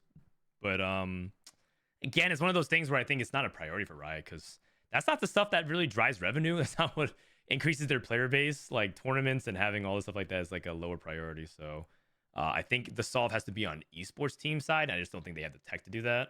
So I think policy-wise, they should make people stream or record their games. I think they're worried about technological limitations because not everyone has a good setup. Not everyone has like the internet. Not everyone has like the ability to do that. I mean, some people might literally be playing on mobile in some regions. So I think they're afraid to make that uniform because they don't want it to reduce access. But I think it's one of those things where it's like the scene improves as a whole for doing that. So I want that step to be a big one for it. I think that'd be You push it as far as you can. You don't let perfect be the enemy of good. Like just because you can't get exactly. 100% of games recorded doesn't mean there's not value to recording 98% of them, right? And so we need to push way farther in that direction.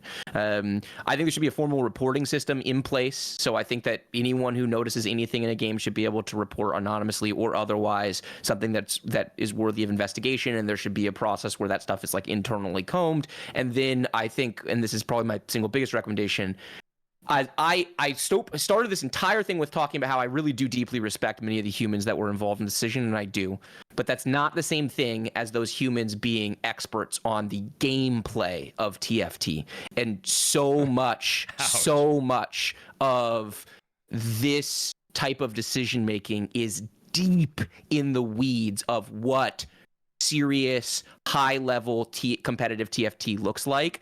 And so these are not, we should not be having people that are not playing the game at that level evaluating the play to decide. Because I think that what this ruling really shows for me is that there's always going to be, if you can come up with a plausible explanation and that alone is sufficient to get out of jail, then you're not going to solve this problem. So my recommendation is that every region should nominate a certain number of players who would then sit on a player council. They would be elected from within region. Oh, wow. And when something happens at a tournament of a certain level and it rises above the initial smell test, you go to the player council. The person from the region where the player in jeopardy is, the play in question is from, recuses themselves. The other region players evaluate the play, and we try to make this a much more play forward analysis, because the circumstantial evidence part of this I think is deeply problematic. It's TFT. You're always going to be able to explain stuff with like, I was overwhelmed in the moment and I fucked up, especially if people get better at this. And so like Dishsoap was saying, this was kind of a more obvious version. And so I think that we need to think about how to bring in the actual experts on this into the decision making. They're not going to be able to make a decision. Riot's not going to be able to like cede its decision making authority to some third party, but I think that these people could be involved, make a recommendation, and do it on a sliding scale of like, listen, on a scale of 1, do we think nothing happened, 10, it definitely happened, we think this is a 7, or it's an 8, or it's a 9, or it's a 2, or whatever. And I think that would be tremendously valuable. And I just am not sure, I thought about this a lot, I'm not sure how to solve for this issue without bringing in that level of expertise. Yeah. I have no idea if Riot would ever do that, but it's fun. It's a fun idea to entertain, because I'm thinking about people who are actually the Illuminati. I don't think Riot would trust us that much, I'm gonna be honest. I'm not saying it's a bad idea. It's just like I feel like they, in general, like I don't think like they would give us that responsibility. Yeah. But I like the ideal. I like the ideas that you're putting in. I mean, this is just theoretically things that could be done. Do you have any more, Bryce? So the last thing is actually not a recommendation as much as I've thought about this so much about what the standard should be, right? We started by talking about that it was compelling evidence that a player knowingly and intentionally acted against their competitive obligations. That's the bar that Riot set. And without getting too deep in the weeds of like legal nuance, there's a bunch of standards that we use, like everyone knows beyond a reasonable doubt, which is what we use to decide whether or not to take away someone's freedom, right? That's used in criminal court and criminal court only. And for a reason, it's the highest bar. It means that you could think someone is guilty and send them free, right? That's kind of the point. And so I actually think their standard is good. It's one step below beyond reasonable doubt, but one step above preponderance of the evidence, which is we think they did it and therefore we're making a decision based on that. And I think setting a high bar here is actually really important, because as much as I view this as a bigger picture problem and one that needs to be addressed, there are pretty catastrophic consequences to getting this wrong that I think people are very quick to gloss over, especially if we're starting with a increasing of the penalties. And so I think setting a high bar here is really important to the analysis. So as much as I thought about like how would I change this, I ultimately came down the side of this is just correct, and it might lead to some decisions that people feel frustrated by. I think that would be a lot less if we start by deterring the behavior, making the evidence a lot more transparent, and bring experts into the decision-making process. Then I can live with the bar being where it is. I just think bar where it is being applied as it is, that's the problem. I'm gonna write preponderance of the evidence. No, that's the opposite. The preponderance of the evidence is the lower standard. I do not think it should be preponderance of the evidence. Yeah. Sorry, yeah, I'm just. It's fine. I tried to follow what you said, man. I know. I trust me. I understand. I knew in coming into this that there were going to be moments where I was going to lose people, and that was one of them. But I think it's worth saying. I don't even think half the chat knows what preponderance means. Preponderance just means more likely than not. So the analysis would be, do you think that he did it? If yes, then guilty is essentially how that would work. Okay. Oh. And I don't think, to be clear, I don't think that's what the standard should be. I think the bar should be higher than that. If you're going to punish someone severely for cheating, I think it should be, think about, let's assign numbers to this. Guilty beyond all reasonable doubt, 99+% confidence. Preponderance of the evidence, 51% plus confidence. Current standard of compelling evidence, 75% confidence. This is, lawyers would hate that I did that, but that's the simplest way I can explain it. Yeah, I understand. Okay. Yeah. Great. All right. With that being said, no, Bryce, that's good stuff overall. And I feel like if you wanted to help escalate that conversation, I feel like you could explain it better than I could.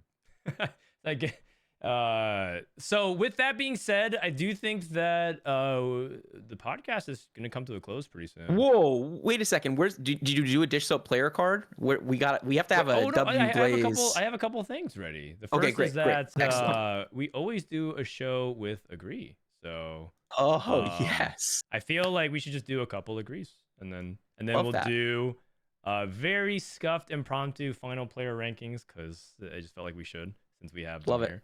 And then we'll wrap it up. So this will probably take like 10-15 minutes. Okay, the first Agree is that clueless 10-15 minutes. With Brazil's recent resurgence and World's performance, Americas can claim the title as #1 region in the world. I want to go to Prestivent first. I don't think we can claim like number one. Like why all the time like Brazil like Brazil obviously has like good players and like you know like their level. Okay, I'm gonna come out and say it. Like initially, like I didn't have like that much respect for like the regions in Americas besides for NA. But like honestly, like Brazil like kind of like they kind of like earned my respect. I don't really know how else to put it. Yeah. Like obviously like the Brazilian players are like really good. While they don't, like, probably don't have like as many like good players as like say like NA. They're definitely really good. But I think it's hard to put Americas as #1 just because. Okay, I think if you were to put, say, like the top 10 players from Americas, top 10 from like APAC, top 10 from CN, top 10 from EMEA, I think we might not be first. I think, or we might be tied for first. How many non-NA players are you putting in our top 10? Out of curiosity. Oh, I don't know. I mean, probably Lucas and Ego. Probably. Like I feel like I would have to make a list in my head, but like I mean. To me, that makes sense. Yeah, I think their performance is enough. And then there's a couple of other people that you put into the mix as well. Like maybe Bio as well. Bo, etc., who have been to Worlds many times. Bo in particular has been kind of impressive. Him and Jedusor basically have like this, like the past 4 Worlds, they've made like 3 of them. It's pretty good. So, and Bo in particular has been earning his spots. Like he gets to the final lobbies and does well, as opposed to like just having to go through like QP, which I think a lot of people feel like is like a cheese in Americas, but he's been earning it. Okay, wait, Dishsoap, is that your response? I guess, is that an agree or disagree? Okay. I mean, I don't know. Like maybe. Like I mean, sure. Fuck it for the set. Yeah, fuck it. Yes. But like I don't know. Like you could say it's just variance because like I think like the region rankings legit just flipped between last set and this set. So like you could just argue, yeah, it's just variance. Who cares? But I don't know. Like genuinely, it did felt like last set that America's like was pretty far behind. And I've like gone on the record as saying that like the region has felt behind like in a lot of the like in like a lot of like the metas and cups and stuff. To me this doesn't feel true. Um Certainly there's some very very good players in Americas and we did really well at Worlds, but I don't know. Like the metas in the tournaments are just way too off in my mind, at least this set, for me to say that it's the best. Maybe there's the head of the meta, but that's not really how I feel. Okay. So it's like a disagreed from Dishsoap as well. All right, Bryce, I'm not sure if you really want to answer. This is just like a fun agree. Oh, If you listen, want. I have no idea how much Brazil improved or how much the other regions improved. All I know is the actual analysis that I care about is that NA is best. And like, yeah, you can put us with the other parts of Americas and then, you know, do that evaluation. But for me, NA on top, that's been the case for a long time and it feels fucking great. Nice. I don't agree. I don't think America is #1 region in the world, but I think NA is very strong. I think Brazil is strong. I think LATAM still has a lot of catching up to do. And I do think overall we are behind, but I think we've taken pretty big strides forward. I actually think that the combined region has helped Brazil kind of a lot in terms of global respect, as well as their general like top players improving. So that's something that I kind of appreciate. I also kind of knew Sobio had potential to do really well because every time I watch like any VOD of any scrims or any CN tournaments, he's always in there chatting with me and talking about the games. So I always had like a feeling that he was like really putting in the work to do good. And I think that in general, Brazil just deserves a lot more respect. That I think kind of unfortunately gets like criticized really heavily, specifically by a lot of like the NA players that hate playing with as a combined region. And we've covered that topic a lot, but I just want to kind of put it out there, +1. I just think that this is a really good result for Brazil, and I think that they're overdue some more respect now. Pipo Brazil's in the chat, baby. Yeah, but I mean, I'll keep it a buck. LATAM, you guys are like really like falling really really far behind now, so like you guys need to step it up. Like the fact that they're not getting any players into day 3 and that only one player gets through QP, it's guaranteed. They need to step up big time, I think. Okay, next one. This is the only other one we have. From an overall perspective, set 13 is one of the best sets in TFT history. This is kind of sparked because Mordog puts it as the second best of all time. So I kind of want to ask. Let's go with Dishsoap. Can we say best? Can we say best equals top 3, just so we're have a standard? Sure. You go top 3. I mean, I don't know. Like, I kind of disagree just because I don't know. I feel like you have to legit be like an Arcane fanatic to think this, because like I don't know, the units were whatever. I'm gonna be honest, and like I don't know, were the traits really that hype? And it's like, I don't know. I feel like this is only like top 2 for you if like Arcane is the coolest thing of all time. Well, luckily, Arcane is one of the coolest things of all time. Yeah, sure. I think that's fair if that's your reason, but I don't know. Like, I mean, it was certainly balanced very well. I don't think anyone is really gonna dispute that. Like, certainly there's issues there. There's always Except for milk. I mean, compared to last set, it's like world's better balance, but I don't know. Just as like for me, at least for fun factor, coolest factor, like this is definitely not top 2. Okay. Prestivent. I think I would have to agree with Dishsoap. I think the set, like, I think it's just like some of the stuff that like impacted the set. Like, so basically, like the removal of votes on for portals was like one thing, and then like like the path that like 6 cost took throughout like the set of like you know like how like strong their like power war was is just like kind of like just bumped it down. Like if you were to like take out like those two, then I think the set would be like, I don't know if it would be top 3, but probably pretty close. Okay. So it had potential. Yeah, but I think it's a good set. I think it's definitely like substantially above average, but I just don't think it's like peak, you know. Yeah. I'm gonna go next. I agree that I think I put it like at like a B plus. I think it's like that's like a good set. because there's been some pretty terrible sets in TFT's history. So I definitely think it's in the upper percentile for sure. It's just that I feel like it's like almost downplaying how impactful and how memorable some of the best sets were. And so I have to draw like a clear line between like the best sets ever, which was like, I mean, set 6 is really high up there. Set 4 is really high up there. And so it's like kind of hard for me. I actually kind of put set 9 close to there as well. It's kind of hard for me to like put that better than those. So it could have been even better, but it's not a bad set at all. Some people are in chat like it's like saying if it's not one of the best sets, it was like boring, it was terrible. Like I think you guys are also wrong.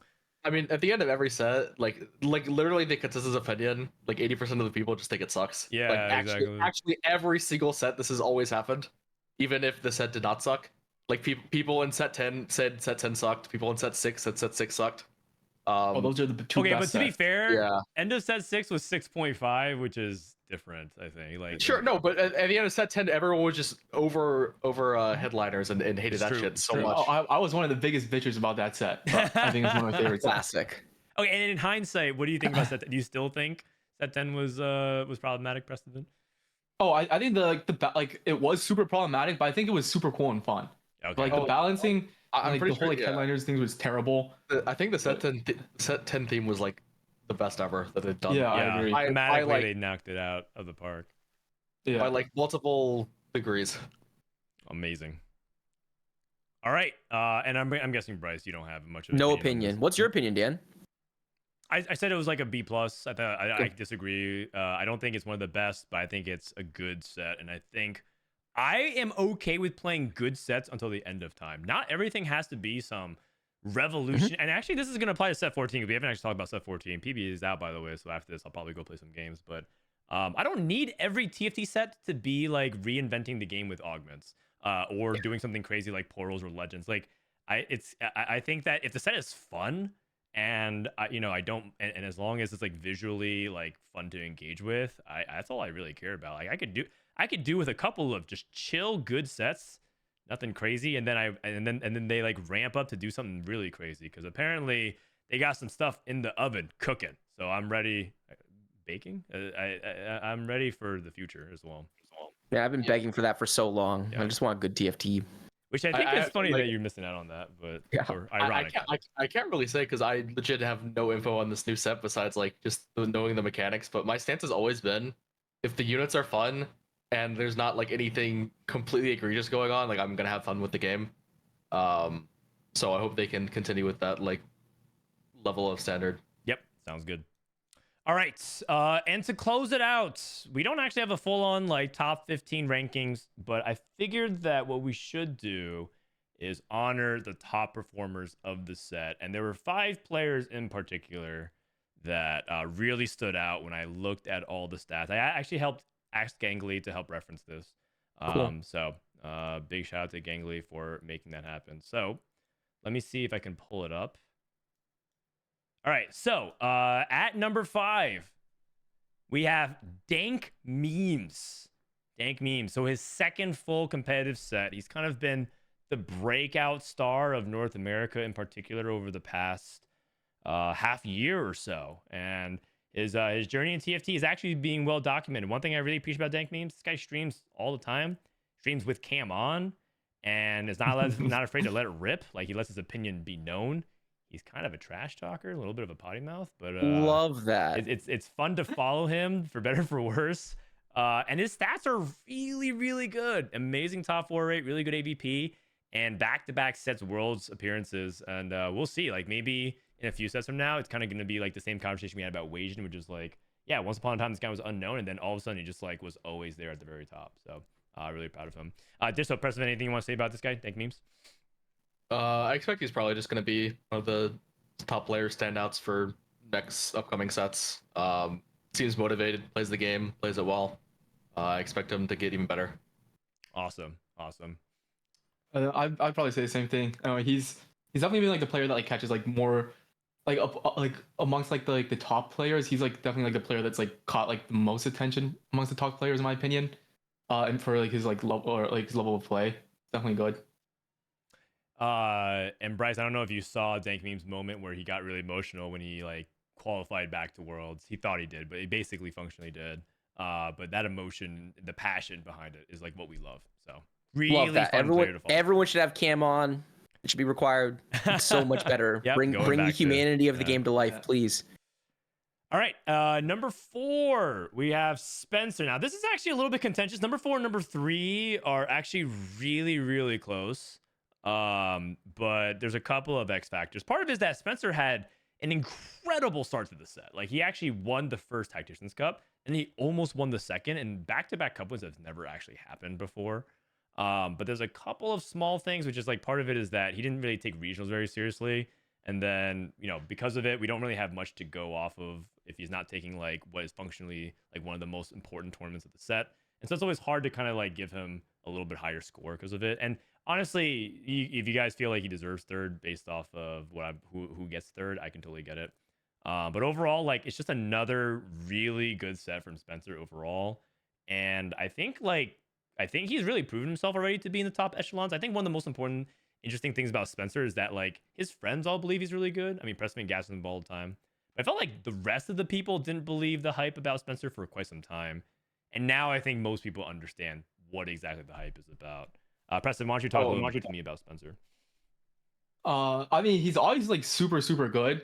Cause it's like, I don't know if like money, like he's definitely like under like, it's like my like eye more than like everyone else's. So it's like, I feel like pretty confident saying that he's good. It's just, the only thing like I think that like is holding him back is like he can't like only focus on TFT. Yeah, the thing holding him back is him. Yeah, like I don't really know how to explain. I don't know like what that is, but it's like he just can't.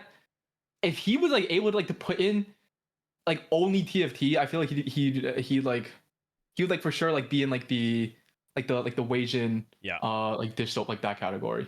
Mm-hmm. Agreed. Also, one thing that's interesting is that Spencer's win rate was pretty low this set, which I thought was fascinating, given that he had really good stats, but he like didn't win many games, which I thought was really How was curious. loss streak went out this set? Crash. Yeah, Not really good.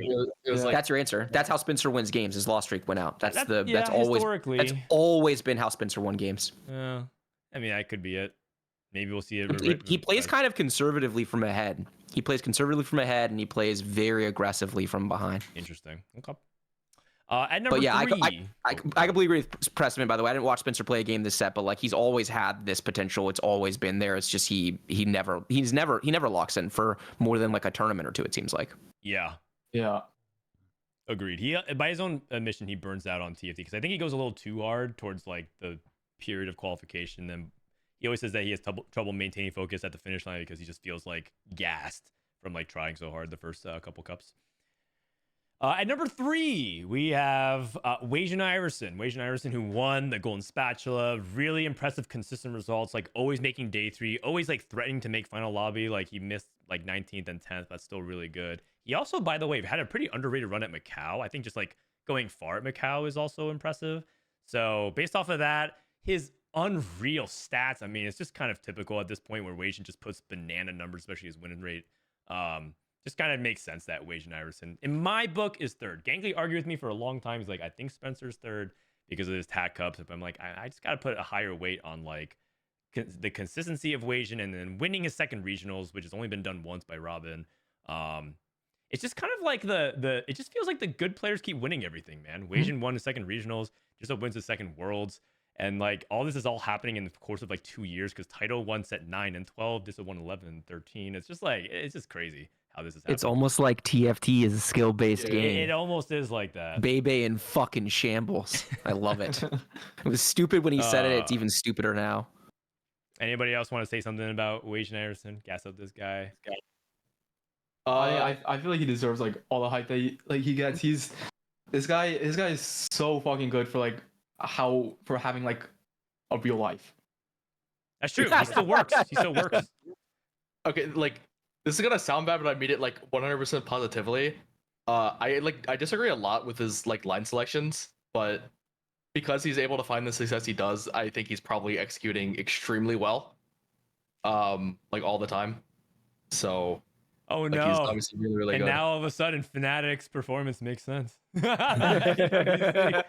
actually, I talk about it all the time. One of the most illuminating things ever for me in TFT was watching up close how Dishsoap and Wage approaches the game at a very like nose to the screen level. And it's just fascinating how both, like, you're saying you disagree with a lot of his lines, but like at the same time, both of you have immense success, which is like fascinating. And I think that's a good thing about the game. I think it'd be kind of dumb if everyone agreed.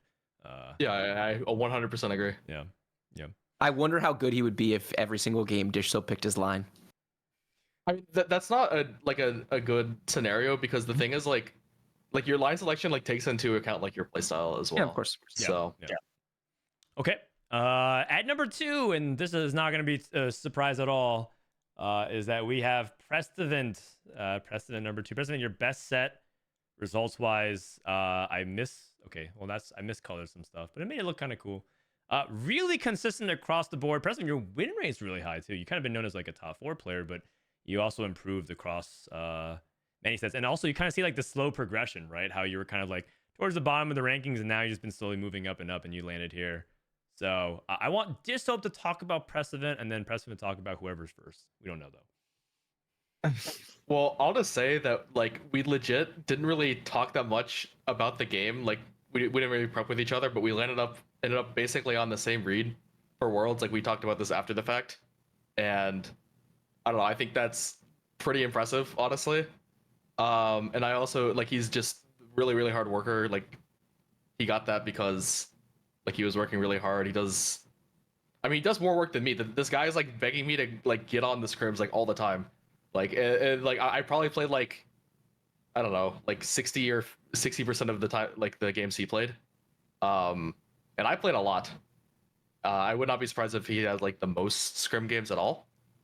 And he's really, really consistent, really, really motivated.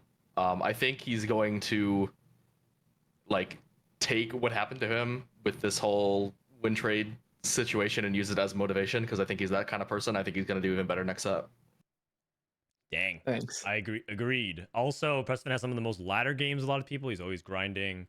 Also, Prestivent, you also have to give a little bit of success to some of the regions as well. You're prepping a lot with APAC and EU and talking to many different people.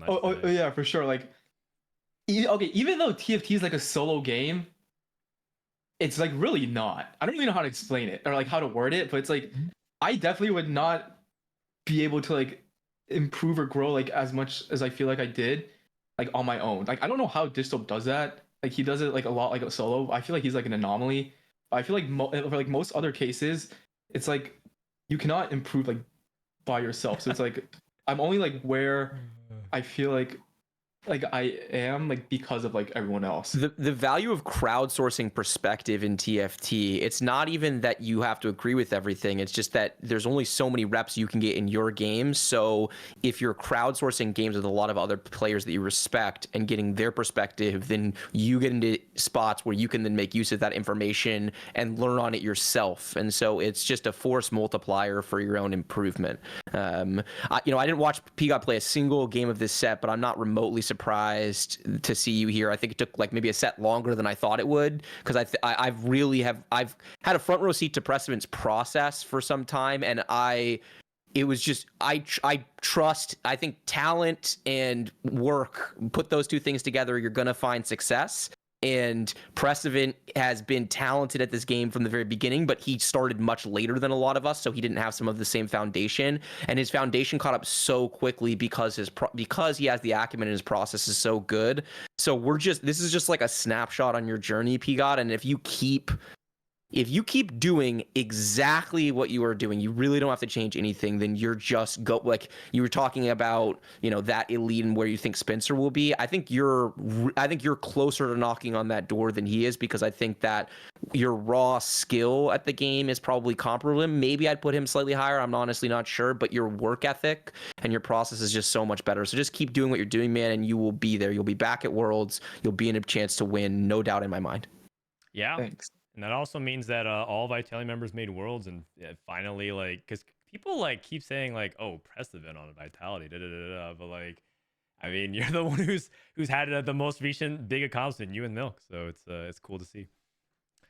All right, Thanks. finally, this is probably gonna, dude. Chat is just cracking me up. They're like, "Oh my gosh, Shichiren in first.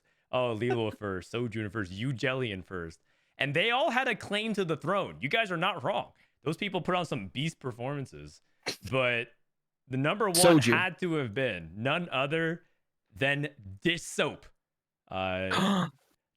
Look at. By the way, I need to say something. This actually might go down. I kind of didn't think anyone could ever hold a candle to Malala's set. Yep. In terms of, but like, if you look at Dishsoap's Look at those raw stats. this is fucking legendary. I can't even believe he posted a 3.04 and like 83 points. These are just video game numbers, which is just outrageous. This is like what you do if you like juiced everything to 99 on a my player. So unreal performance. It's definitely up there. You could argue that Malala, because he won the Macau Open and he won, it's just like obviously, or sorry, the Vegas Open. The result is there, but like the set stats are just eye popping, and I don't even know if like I don't even feel like this could be topped either. So I mean, you like, I don't know. I'll try to top it. The thing is, like, that's really been my primary motivation for like a while now, is just see how good I can do. So I'm gonna have some like, I don't know. I'm gonna give some real shots at doing better than this.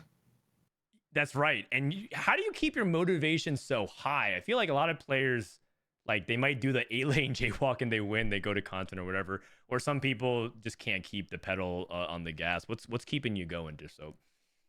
I don't know. I just like, for me, it's just I only have fun winning, and like, it's more that like you just have to win by even more every single like subsequent time. So it just. I don't know. It just feels like it's just natural motivation because you can always do better, because like I've said for so long, this game has been unsolved and like unoptimized for so long, and I feel like there's still like just a chasm of like more optimizations you can do. Like the thing is, I was looking at like my final game of Worlds, and the game I played Twitch and went third. I'm pretty sure I fucked up because I had like 3 or 4 lives. I could have just locked the Twitch in my shop and then like rolled down like 3 turns later with way more gold. And like no one's gonna grief if I'm just like if I'm just locking the shop. They think I'm like trying to fast 10 or some shit, and then I can just roll down like during combat when like no one has money. I see. Wow, look at that, like, finding optimizations. Yeah, Even it after he always wins. is. The thing is, it's not just like a one-off thing. You can do like countless of those every single game, and it's like I just see the potential, and I just want to push it. All right, Prestivent, talk to me about Dishsoap a little bit. I mean, I was gonna say like what you said, how like where like we thought we would like never see anyone like come close to, like a Milala type of set, but I feel like Dishsoap is like he like Milala like won like the open set, so it's like in terms of like a whole set like it's not like there, but I think like you look at like because Dishsoap's on like 5, like he's going to be like 5 worlds streak now, so if you were to like look at like this, like not just like this set but like his like previous sets as well, like put them like together, I feel like it's kind of like the equivalent of like a Milala run, but like over the span of like multiple sets. And I don't think like I feel like that might be like even harder to like hold a candle to than like reaching like Milala's like 1-1-1-1-1-1. Look at the stat difference, man. Like Malala, that set average of 3.7. Dishsoap's a fucking 3. Malala 68% top 4 rate, which is insane. Dishsoap has 15% higher top 4 rate. That is fucking insane. It's a better set. It's a better set. I care more about the stats than I do about the open win. Oh. Yeah, and again, I think it's like it just depends on what you value, because I don't think anyone will replicate what Malala did, but I also don't think people will easily replicate what Dishsoap. It's both extremely impressive, but now there's a conversation, and that already tells you in itself how crazy what you did is Dishsoap. The fact that we literally thought this was an untouchable set from Malala, and now all of a sudden there's a real conversation about it. So round of applause, everybody. Wait, I have not Oh, glazed right. Dishsoap Bryce yet. hasn't glazed. Okay, sorry. The final coding, Act 3. Here we go. Yeah, seriously, I had to think about it because it's like I've glazed this man so much Okay. before. So how do I build on that? And I think really what it is Dishsoap is the only player in North American TFT. I can't pretend to know every player and what drives them in the same way that I understand this group of people, but he's the only player in North American TFT that has genuine Mamba mentality, right? That like he is a killer in the way, one of the things about Kobe, he respected greatness. He was asked a question about one time whether or not he liked Taylor Swift's music, jokingly, and he was like, yeah, I do. I really like her music. It's not for me, but anyone who's this great at something, I am invested in them. I have to observe what it's like for someone to be this on top.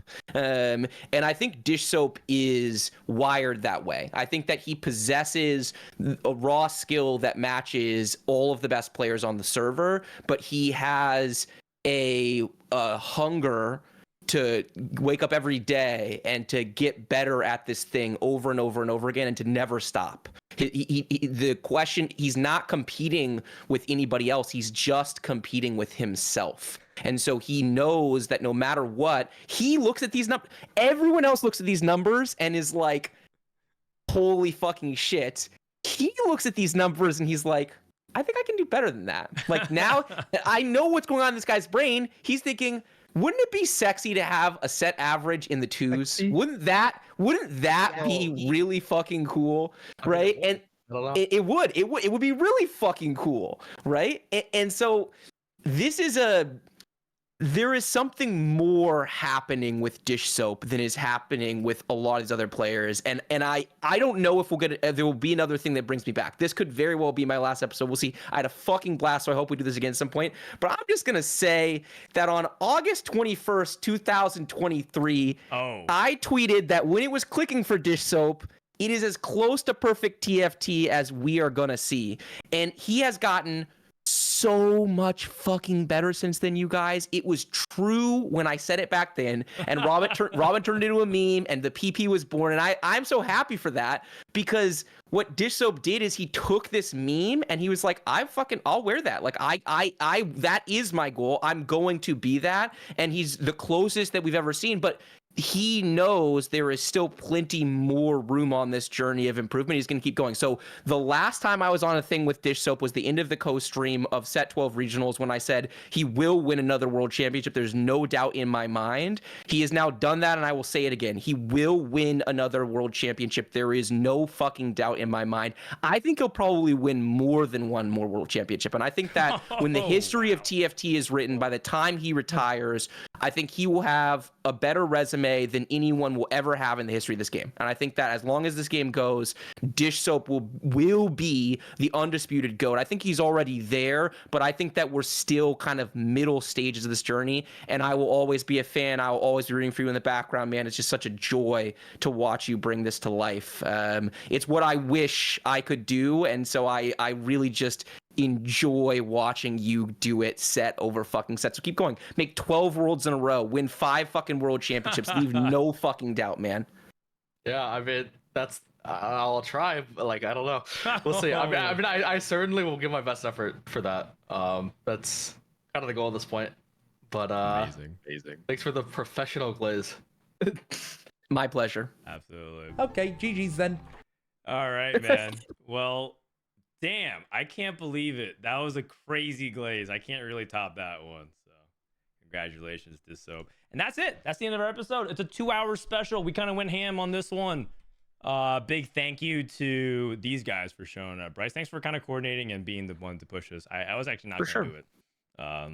But obviously, because I don't think I would do it without you. I think you're a big part of the show. So literally anytime you want kind of to pick it up again. I mean, I think there were just too many good things to talk about specifically. So much. The world championship, the drama, as well as obviously you can't pass a Dishsoap glaze session. So let's get some final words and wrap this bad boy up, starting with Prestivent.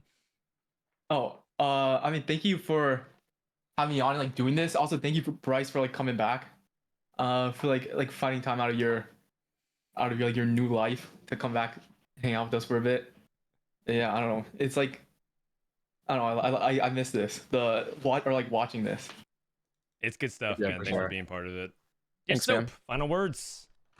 Yeah, this show needs to come back in some form. I guess it kind of did in this instance, but If you win again, we'll probably do it. Yeah, keep winning. Yeah. We'll make it a tradition. yeah, sure. But yeah, fun coming on. Talked about a lot. Yeah. Yep. 100%. Bryce, any final words?